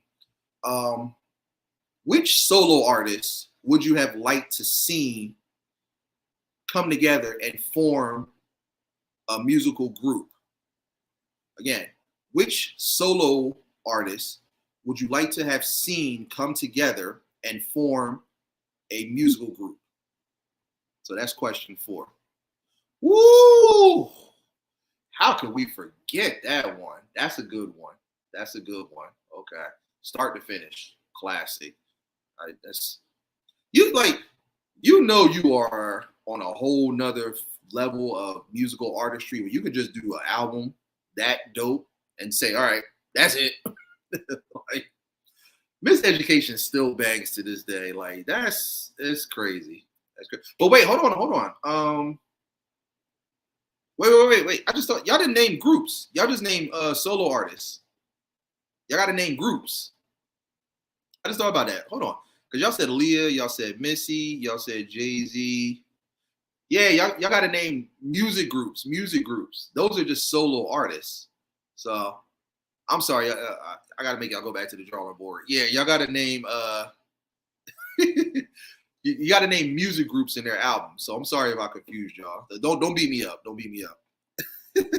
So it's all good. It's all good. You got plenty of time. So yeah, just erase the chalkboard and just go right back. I'll give you some more time. But yeah. Smoke, what's going on?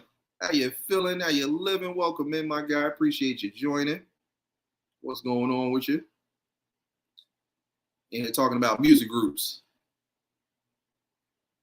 Popular music groups. All right. So let me go back and mention all the ones that I have. So I mentioned Jackson 5, Destiny, Wu-Tang Clan, Wu-Tang Forever, The Locks, We Are the Streets, Outkast, Speakerbox, The Love Below. And my honorable mention, I'm going to say 112, their third album, Part 3. I love that album. And it was tough with 112 because they're one of my favorite R&B groups. It was tough because, you know, they had Room 112. They had the first one, which was the self-titled album. It's like, oh, and they had so many bangers. It literally got to a point where it was like neck and neck between Part 3 and Room 112. But if I had to lean to one, I'm going to say Part 3. I'm chilling, man. What's going on? We talking about popular music groups. Right now, I have everybody giving us their Mount Rushmore of their favorite music groups. So, Smoke, think of 4 of your favorite music groups from any different genre of music. Which ones would you put into your Mount Rushmore, as well as one honorable mention? And you also have to name your favorite album from those music groups. Good, just chilling. Okay, cool. Mint condition, meant to be mint. Ooh. I forgot about that one. That was dope. Eric B and Rakim would have worked well considering the resurgence of the boom bop. Okay, so you would like to see them come back?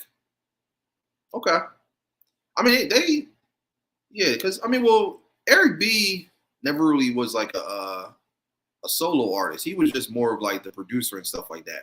But yeah, what I'm saying is, think of like we mentioned a lot of people because so like for example, we said like Jay-Z and Nas. We would love to see them like do something, or like if they were still alive, like Biggie and Tupac doing something, or like someone said Big Pun and I think Warrior said Big Pun and Royce the 5'9". So that's what I mean. Like think of some of your favorite solo artists, because you know you and I, we both like a lot of the same artists. So think of solo artists that you would have loved to see come together and actually form a group. Like who would be your dream group of solo artists that you would like to see come together? Yes, yeah. And you know what? I have some bonus debates too. I'm going to dive into those too. Like I said, we just getting started with this, so stick around, y'all. Now, and I'm glad Kayla Moore is in here because they said this, and this is actually what sparked this debate. But I love 112, love it. Jagged Edge is first. Oh, tie between the first and the second album. Okay, yeah, those first two were dope. Okay, but we're talking about groups though, actual music groups, not just solo artists. Yeah, we actually talked about that earlier, and we actually talked about the reason why that group never came to the light because Jay-Z, he was too egotistical. But you know what? They were known as the Three Horsemen. I did hear about that, but they were also known as Murder Inc. They had a couple different aliases. They couldn't figure out which one they wanted to go with. But I do remember them being called the Three Horsemen. They were also called the Murderers, and then they were also called Murder Inc. too. Okay, but yeah. So that's my Mount Rushmore right there. So real quick before I dive into the next Mount Rushmore topic, Kayla Moore and I, we had this debate. Now, let me ask everybody else, for all my R&B fans in there, who's better, 112 or Jagged Edge? Let me know. I say 112. Don't get me wrong, Jagged Edge is dope. They're dope. I like them. 112 is just different though. 112, they had Cupid. They had Only You. They had Anywhere. What's that one song? Well, no, actually, no, they were featured on that song. I was about to say Calling Me, but that was Lil Zane. Here's my super group: Pop, Big, Pun, J, Nas, and M. Oh my God, that would be disgusting. Jagged Edge. I already knew I was gonna say Jagged Edge. Really? Look. I'm sorry. I gotta go with 112. I wasn't even done naming all the songs. Cupid alone was that song. Cupid, But you won't know unless you give it a try. Oh, that was that shit. That Dance With Me, Peaches and Cream. It's over now. Hold on. I know I'm missing more. Did I say Anywhere? I said Anywhere. Uh, Let's Get Married, Promise. No, look, they did. They did. But 112 just, oh man. What's it called? Papa's coming home and give you that phone. Favorite positions from the front door. Oh, and, don't ask no questions. Cause you already know. What? What? Come on.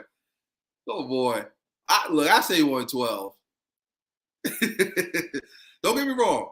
They definitely had they had Let's Get Married, they had Promise, they had Where the Party At.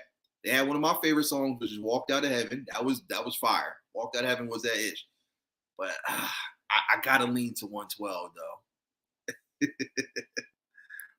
I remember we had that 112 and JE. Yeah, we did. We did. Who'd you pick, boy?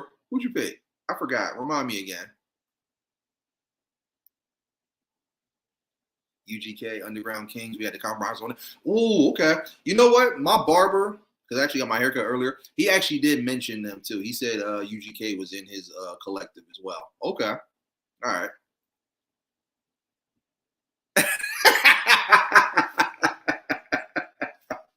All right. I guess. Oh yeah. Good Luck Charm. Damn. Yeah, I forgot about that one. Hey, y'all all said Jagged Edge. Oh, okay, all right, all right. Thank you. Someone's in my corner. Thank you, Auntie. Thank you. 112. Let them know. You can't sleep on those bangers. Hell, oh man, Cupid alone. Cupid was that. Whew, my God, I remember they used to play that every time I went to the prom. Oh man, that was that song right there. But yeah, no, don't get me wrong. Jagged Edge did have heat. They had heat. But them first three 112 albums, them things hit different. they just did. They really hit different. I like both. I couldn't decide. It would make a good versus. Yeah, it would. Okay. Well, look, if you had to pick one, who you going with for $1,000,000? Who you picking, War? Terrell, what's going on? How you feeling? How you living? Welcome, man. Appreciate you coming through. Guys, make sure you guys check out Terrell. Album is coming soon. What's the date for that again? Remind everybody.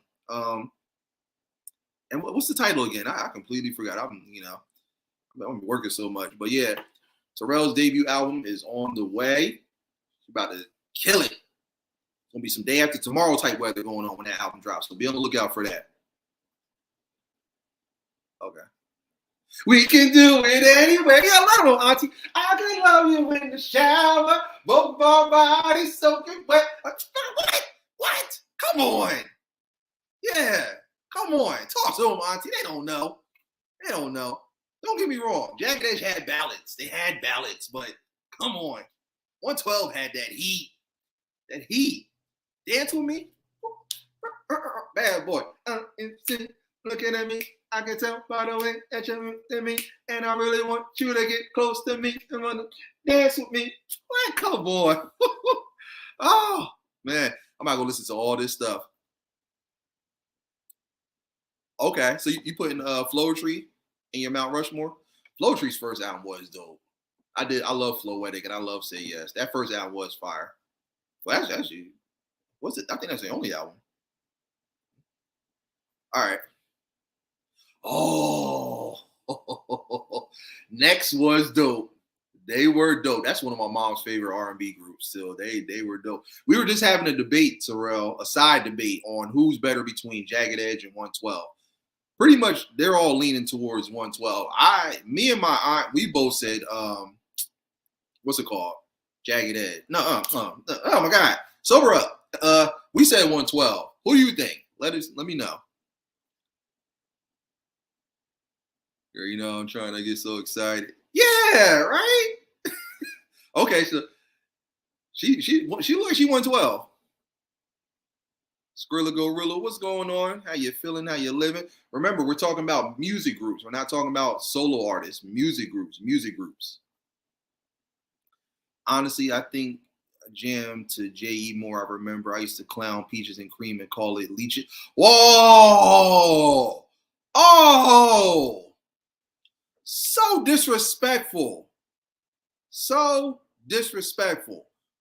Like Mrs. Big Head said on Rocco's Modern Line, how dare you? How you gonna throw shade at Peaches and Cream? What? Peaches and Cream, you know, love it cause beam and the naked in the limousine. What? Leeches and Dirt? Oh, so disrespectful. Oh yeah, I was gonna say thank you, because that it's over now. Was that banger? Okay, 112. Are you putting them in your are you just saying who's better? Okay, see, there you go. There you go, Skrilla. 112. All right, so I don't know what the count is right now. I don't know if I think Jagged Edge might have a slight advantage right now. Oh, so no, we were just asking. I was asking everybody, who do you think is better? Because I had a side debate with Kalamar. Who do you think is better between 112 and Jagged Edge? Who would you pick between those two? Who you got, Terrell? Yeah, Leeches and Dirt. Oh my God. So mean, so mean. Tony. Okay. Um, Now, if you're putting these groups in your Mount Rushmore, that's the first one. Which album was your favorite from the groups that you put into your Mount Rushmore? So think of four, and you got one honorable mention. Destiny's Child, The Writing on the Wall, and Floetry, Floetic. Okay, I do remember you guys were saying that you did like Floetry and stuff. I love Floetry too. I wish they had stayed together, but the Floetry, she was, it was that. Everybody know that was all Marsha right there. Writings on the Wall. That was a good album though. I'm not even gonna lie. He said, "Hey, I was a kid. Don't judge me." It's all good. It's all good. What? What? Oh wait. Hold on. Hold on. Hold on. Let me think about that for a minute. Okay. All right. You know what? I'll give you that. I'll give you that. Because Slim from 112, he wasn't a strong singer. It was really Q and the other one, Darren. They were the best singers. But well, hold on. Because honestly, if you think about it, they're kind of tied. Because what are the twins? What was it? It was Brandon, and what was the other one? I forgot the other twin brother's name. They were really the only ones that were the strongest singers. The other one, he was kind of like that one guy from Boys to Men, that want to just be doing all the talking. Baby, listen, I'm sorry. Just come back to me. Come back to me. He never sung, And then the other one that was real dark, he was like the same color as Tar. I forgot his name. I don't think he sung either. So you know what? That's kind of like a tie. I don't know. I won't say they sing the best. But 112 kind of leaned more towards like Slim. But when what's the name of them? When they had their little like bridge parts in the songs, they killed it. I said, damn, that's hard. If you had to pick one, Terrell, who would it be? You pick Jagged Edge? Okay.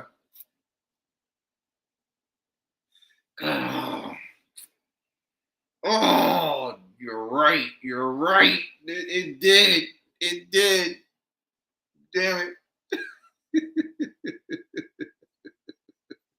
Hey, I would not be surprised if they did a versus. I would not be shocked. But you're right about that, Caleb Moore. Damn it. Yeah. That song did bring it did reunite a lot of couples. It did. Damn it. Damn. Oh. Hey, see, I was just about to win the debate and stuff. And hey, damn it. Damn. Yeah. What's his name from Jagged Edge? You had the twins. You had the other one, and then he had that one short one. Yeah, he was like the same color as my hair and stuff. Like, yeah, same color as like Dinosaur Tar. What was his name? I don't remember. Hey, Mike from Boys and Men was my dude. He was the bass singer. He wasn't no bass singer. That man literally, like, what was that song? I'll Make Love to You. You got Wanye, Nathan, and Sean. They were all singing their hearts out. Here you come out of nowhere. Baby, I'm sorry. You know I love you. and I would never do anything to hurt you. He come in with the deaf poetry jam spoken word. Everybody want to hear all that, man. Sing. He up there promoting apologies and all that. No, sang. Damn it, y'all did it again. It was. I can't disagree. It was. It was everybody's. But no, it's obvious though, because listen to the song, Let's Get Married. So I mean, of course that's gonna be everybody's wedding song, you know.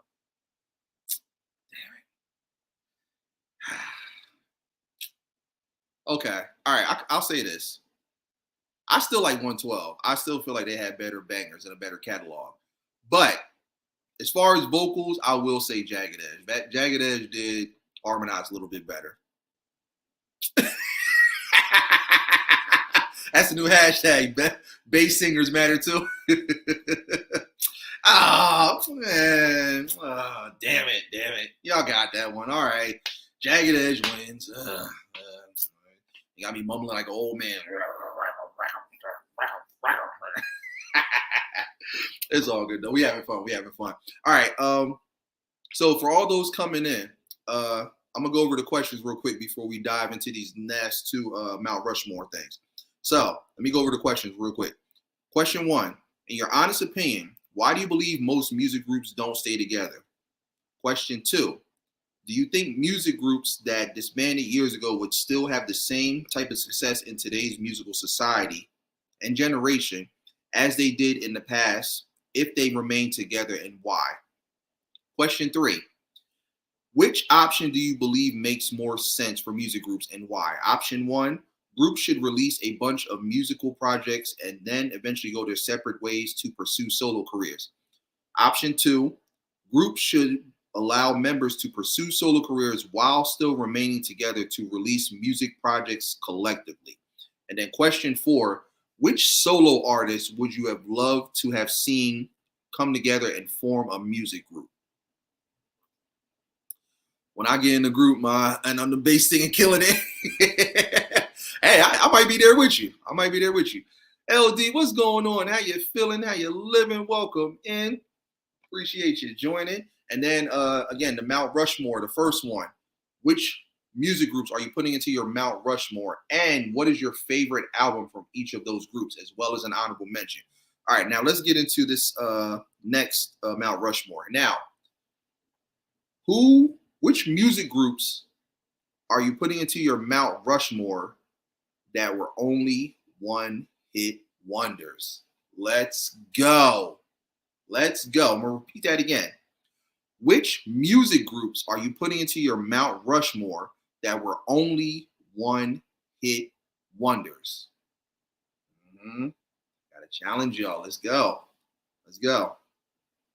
I'll start it off. All right, so I have The Verve.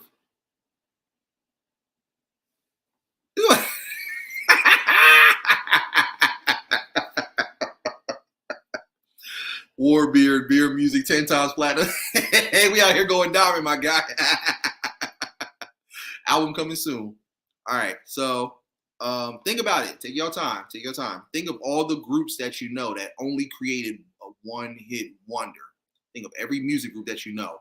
Which ones are you putting into your Mount Rushmore, as well as your honorable mention? So I'll start it off first. I have The Verve, Bittersweet Symphony. That was my song right there. 'Cause it's a bittersweet symphony. I love that song. Love it. I have my favorite all-time classic, Ghost Town DJs, my boo. At night, I think of you. I want to be alone. That's the ish right there. If your game is gone, give me a call, boo. Love that song. Love it. That group Lit. I used to hear the song all the time. My Own Worst Enemy. I don't know if you guys remember that song. It's no surprise to me. I am my own worst enemy. 'Cause every now and then I kick the living shit out of me. Can't forget about the things I said when I was drunk. I didn't mean to call you that. Please tell me why. Oh, I love that song. I get so hyped when I hear that song. Love it. My boo. Yes, it was. Yes, it was War. Oh man. And the crazy part is, that song was dope when guys were singing it. Like, it didn't even matter. Like, we knew, the lyrics were geared more towards the women talking about trying to find a good man and stuff. But fellas, we didn't care. We still rocked to that song because that song was the banger right there. That was the cookout jam right there. Yes, it was. Yes, it was. All right, so I got those three, and then I have Lord Tariq and Peter Guns. Uptown, baby. Uptown, baby. We get down, baby. Up for the crown, baby. Now, if it wasn't for the Bronx, this rap shit probably never would be going on. So tell them where you from. Uptown, baby. Uptown, baby. I love it. I love it. So that's my 4 right there. That's my 4. And then my Mount Rushmore honorable mention. I don't know if you guys ever watched The Box. You guys remember that old school video music show where you had to actually call in and put your request in to see certain videos and stuff like that? They had this song by this group called Eiffel 65. I'm blue, da be da da. I would green, I would die. I would green, I would die. That's my song right there. I used to get so amped when I heard that. Every time I was watching The Box when I was a kid, I would be sitting there like, oh, please, punching those 3 digits for this song. I want to hear it. And big shout out to my friends, Freedom and Kwashi. They actually told me what they were saying because for the longest, I didn't know what the hell they were saying. So the way it goes is, I'm blue. If I was green, I would die. If I was green, I would die. If I was green. And I was like, I started really like listening to it because I eventually found a way to slow the song down. And I was like, oh, that's what they're saying. I'm like, oh, that's dope. So now speed it up. I'm blue. If I was green, I would die. If I was green, I would die. I was like, oh, that's dope. That's dope. I love that song too. So that's my Mount Rushmore there for groups that had one-hit wonders. Oh yeah. Wait, hold on though. Wait. That's not, but Mac Morrison, that's not a group though. That's just an artist. Y'all gotta name groups. Was he a group? I don't think he was. Mac Morrison, that was just, he was just a solo artist, right? Yeah. Mac Morrison was solo. So yeah, you gotta name groups. Groups.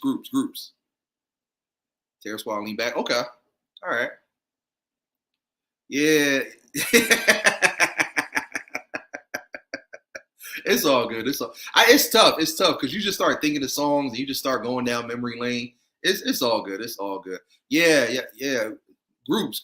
Because Mac Morrison, he was a solo artist and stuff. That we did a podcast episode about one-hit wonders, and we actually mentioned that one. Oh snap!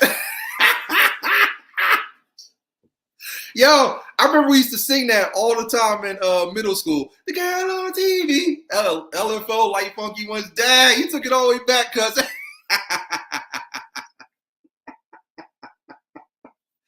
Yo, but wait though, they weren't one-hit wonders though, because they had that other song. I like girls that wear Abercrombie and Fitch.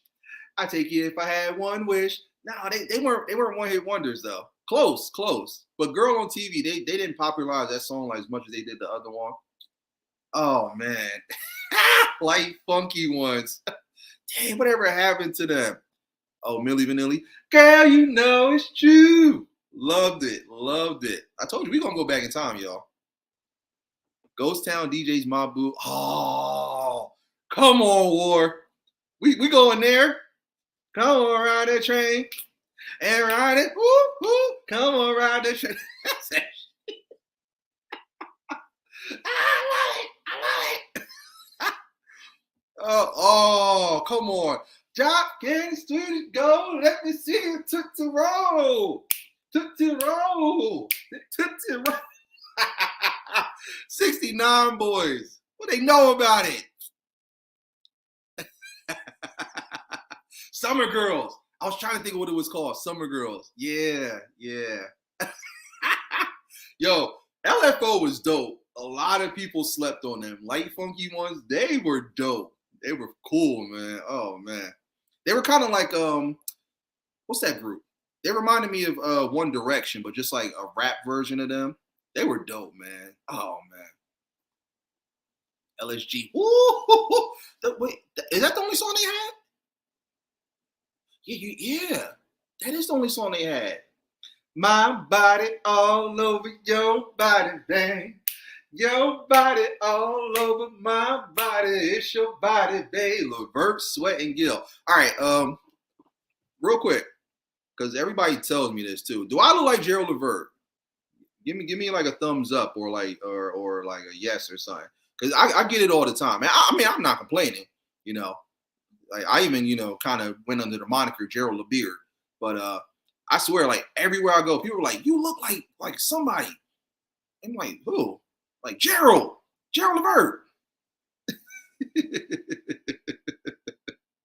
New Kids on the Block had a lot of hits. Chinese food makes me sick, and I just can't wait to see other girls for the summer, all the summer. I like girls that wear Abercrombie, bitch. I take it if I had one wish. Classic. They don't know about that. They don't know about that war. And Brandon. Oh yeah.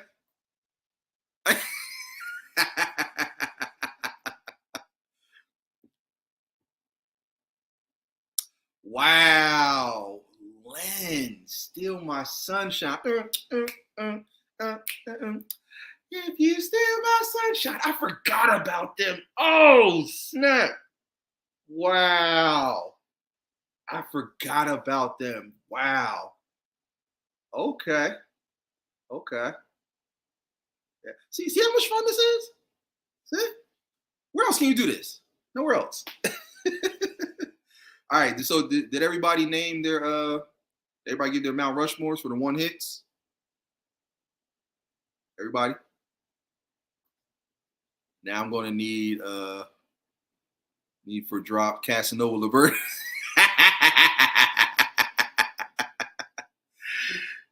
You are a dead ringer for Bill. Wow. Bill from now. You know what? And I don't even watch that show like that, but I know what episode you're talking about because my mom watches that. That's funny. Wow, Bill, 90 Day Fiance. I gotta stop making myself look like people I resemble. Are you adding that? If you steal my sunshine, that is that banger right there. Oh, I used to love that song every time I heard it. All right, now,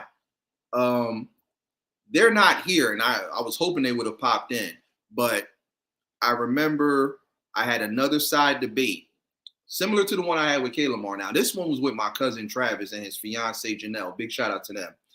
Now, Janelle swore up and down that NSYNC was better than the Backstreet Boys. Now, this is for all my people that listen to the boy bands and are big fans of pop.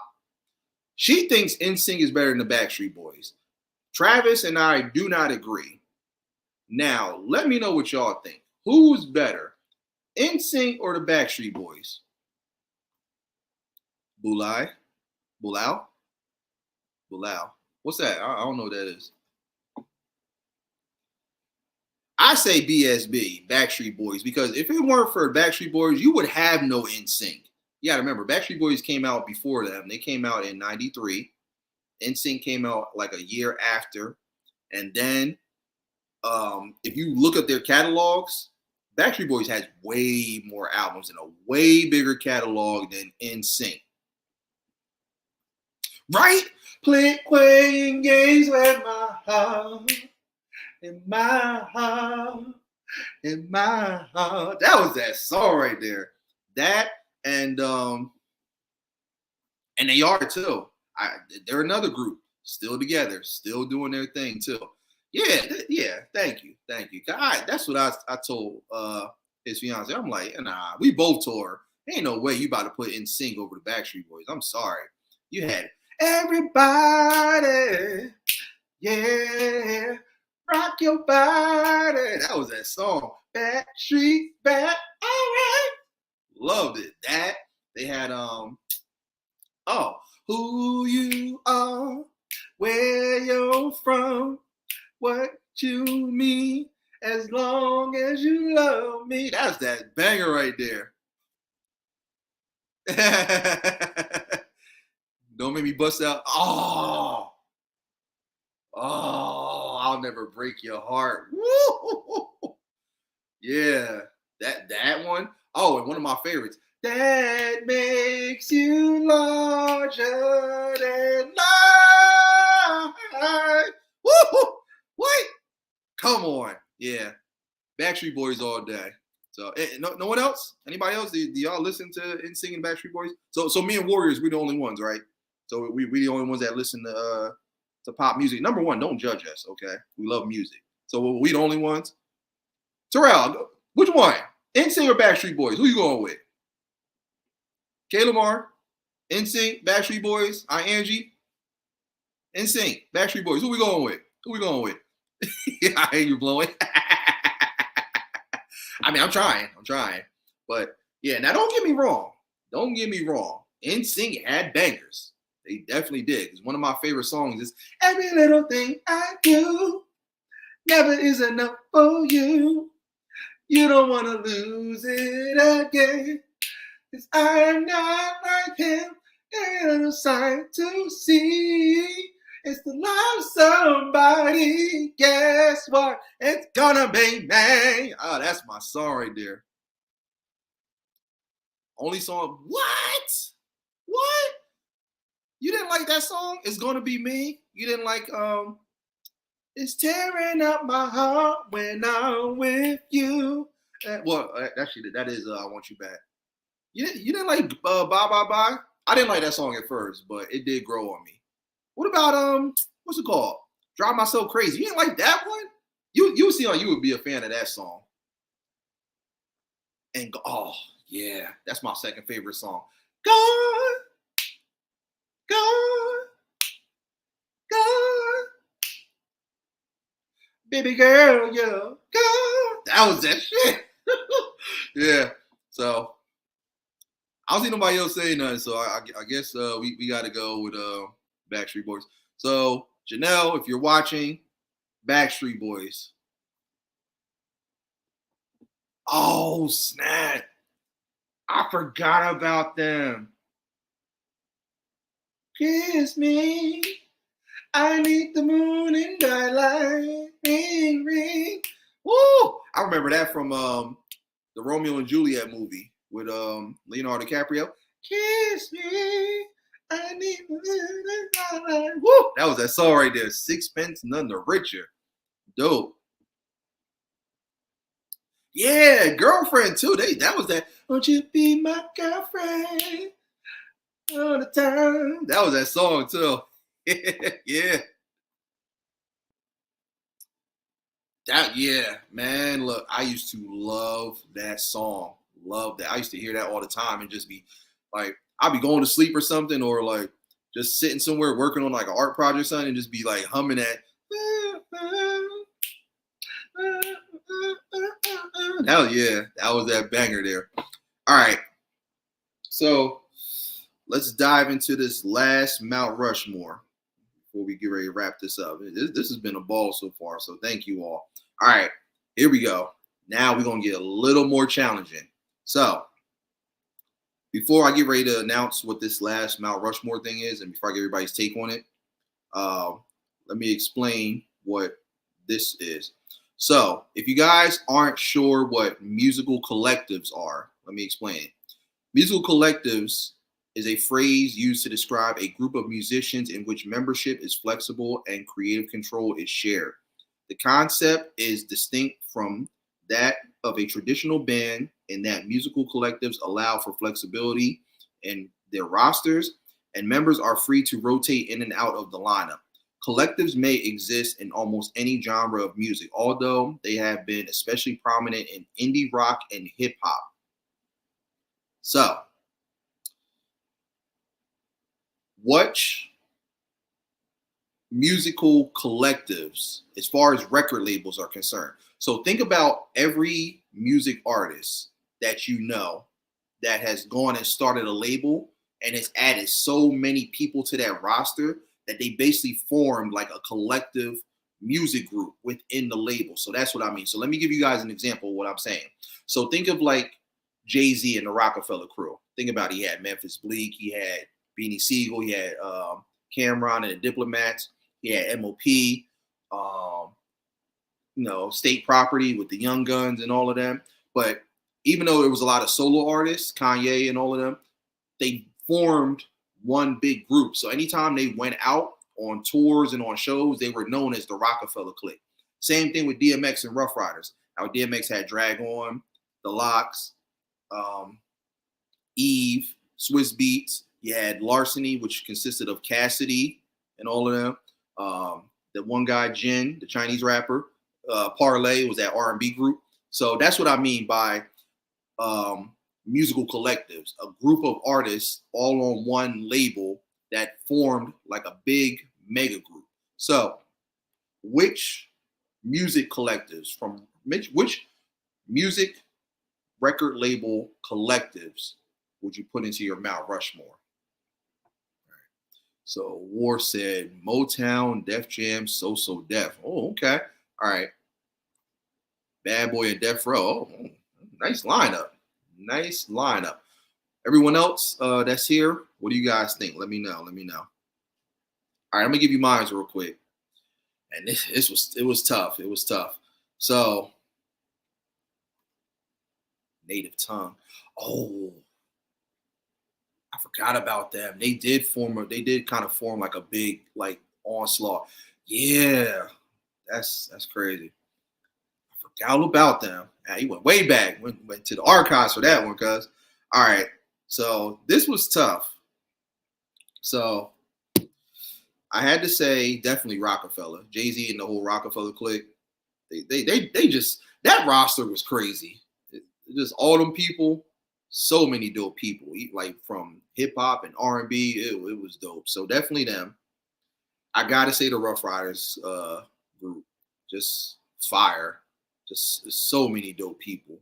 I mean, later on it did get kind of like they kind of fell off a little bit. They started throwing people in there that just didn't belong. But when they first came out, like those first two albums, when they had that real tight clique of like Drag On and Eve and the Lox and X and Swiss and Parlay and all, oof, they were not to be messed with.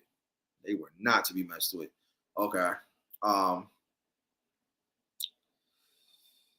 I'm going to say Timberland's group, The Gold Mine. I don't know if you guys remember them or not, if you really know your music. That consisted of him, Magoo, that girl Shauna. She was on that song, Ooh, love to love ya. That was her. She was part of the group for a while. You had Missy, you had Aaliyah, you had Genuine, you had that group Player. Yeah, the gold mine. They were different. So I gotta say them. That's number 3. Number 4 is going to be the Bad Boy family.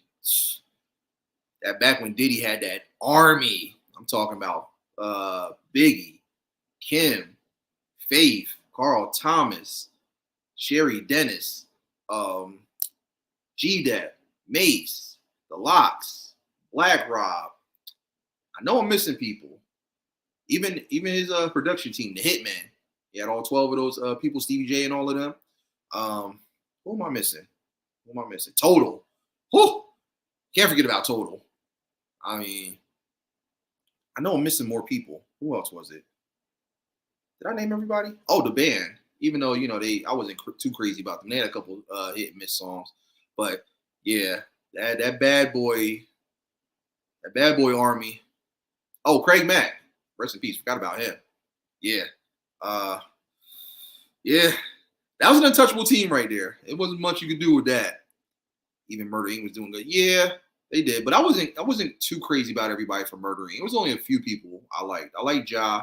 I liked Cadillac Ty or Ty Murder, whatever name he went by. I wasn't crazy about Black Child.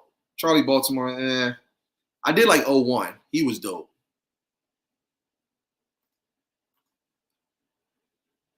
Oh, you could not lose with that lineup right there.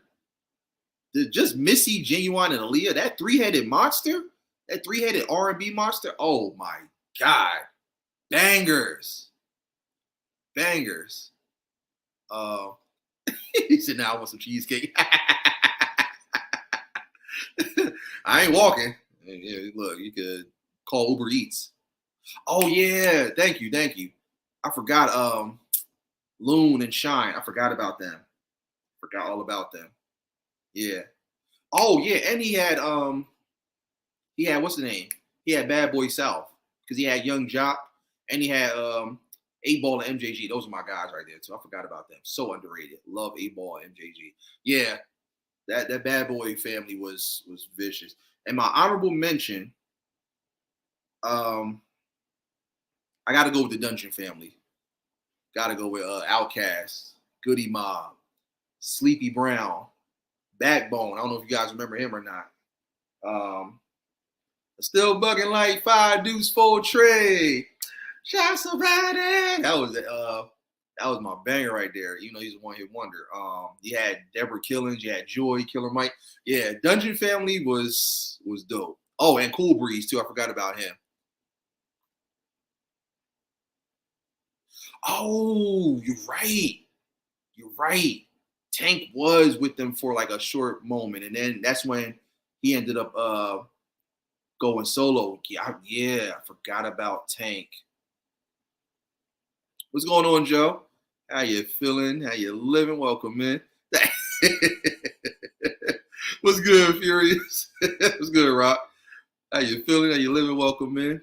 Yeah, bad boy.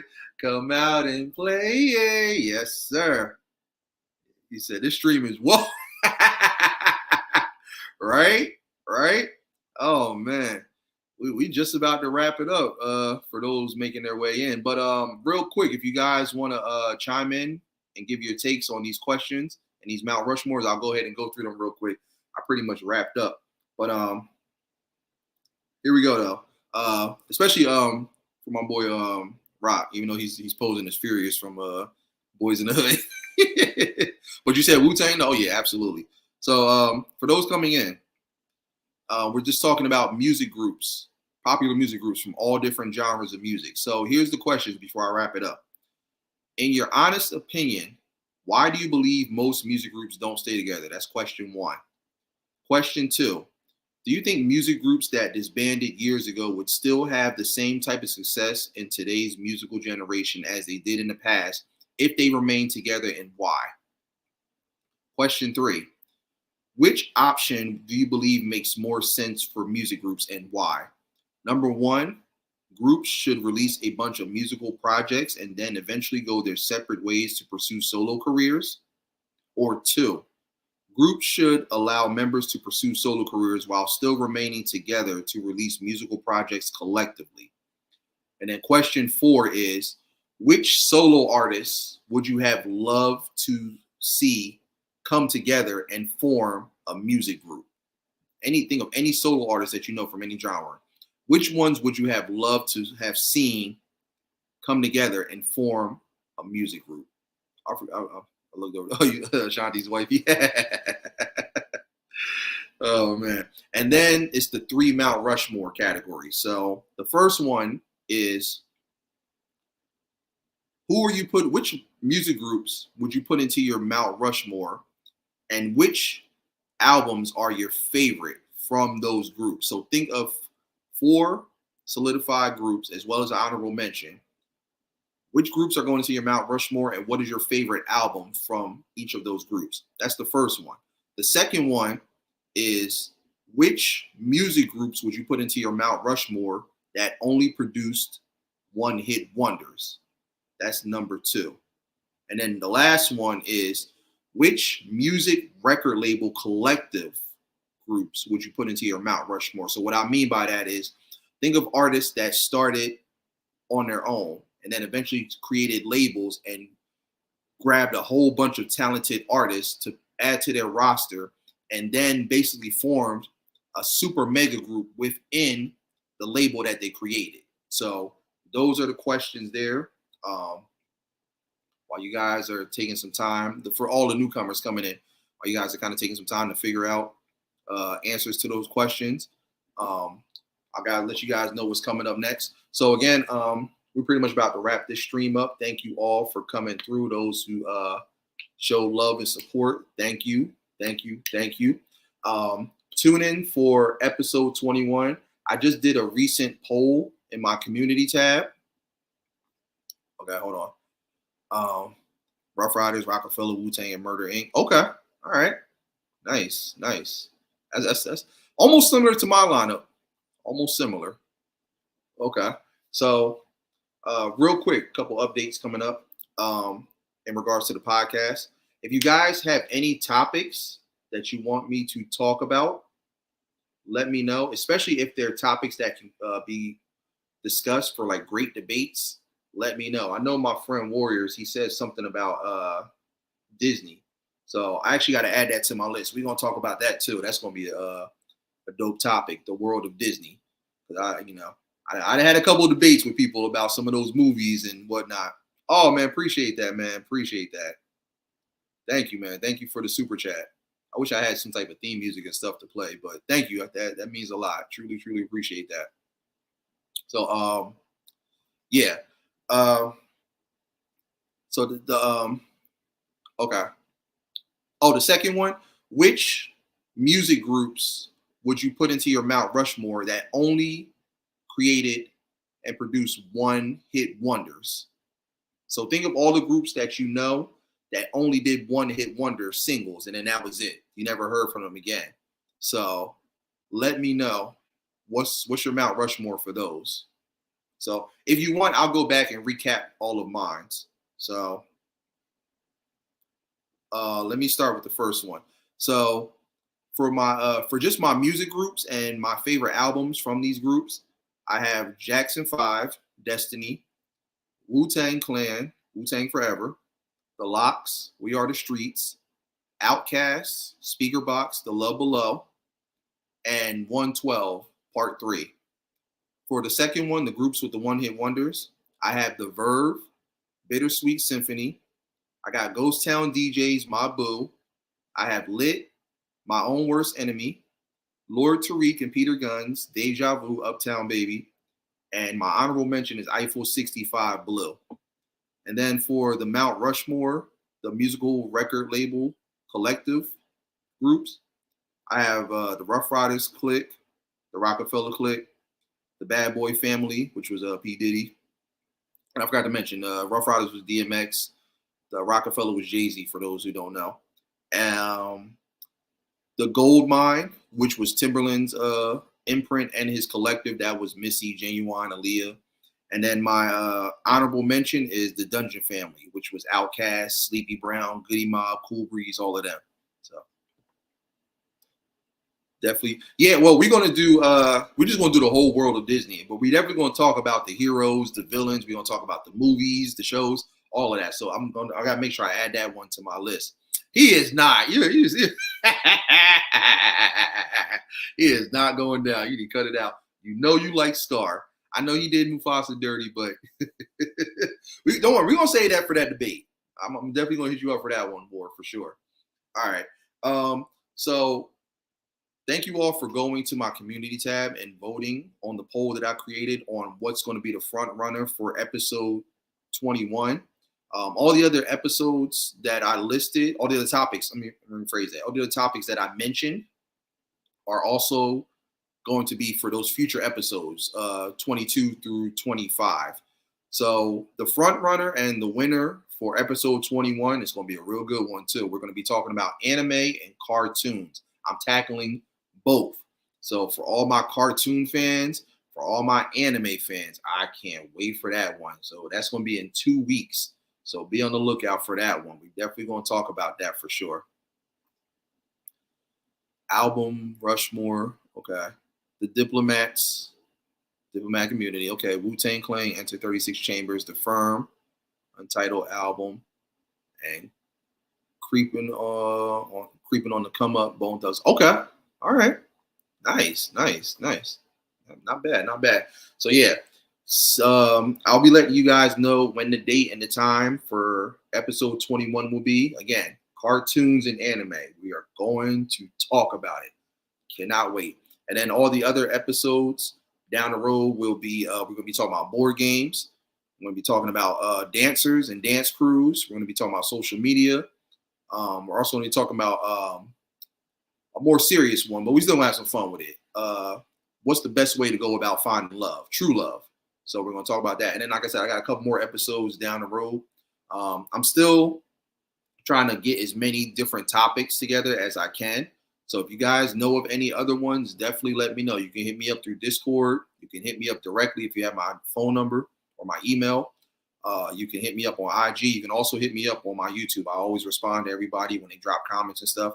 So those are going to be the next few. So be on the lookout for that. But again, thank you all for continually showing this love and support for this podcast. It means a lot to me. More and more episodes are on the way. Battle of the Beats 3 is coming soon. I'm just waiting for my last few participants to get their beats together. Once they do, I'm picking a date, and we're going to greenlit that thing, and then we're going to definitely gotta go out with a musical bang for sure. So be on the lookout for all of that stuff to come. And again, as always, make sure you guys like, comment, subscribe, and most importantly, hit that notification bell so you can keep up with everything that I'm doing.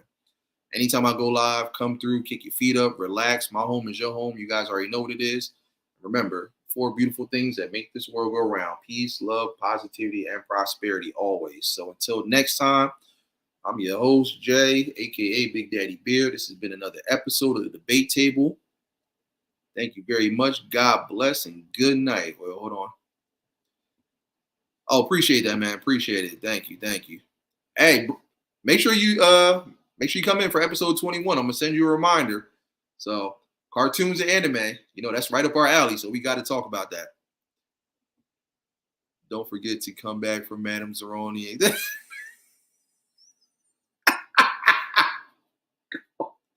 On that note, I'm going, man. Madam Zeroni.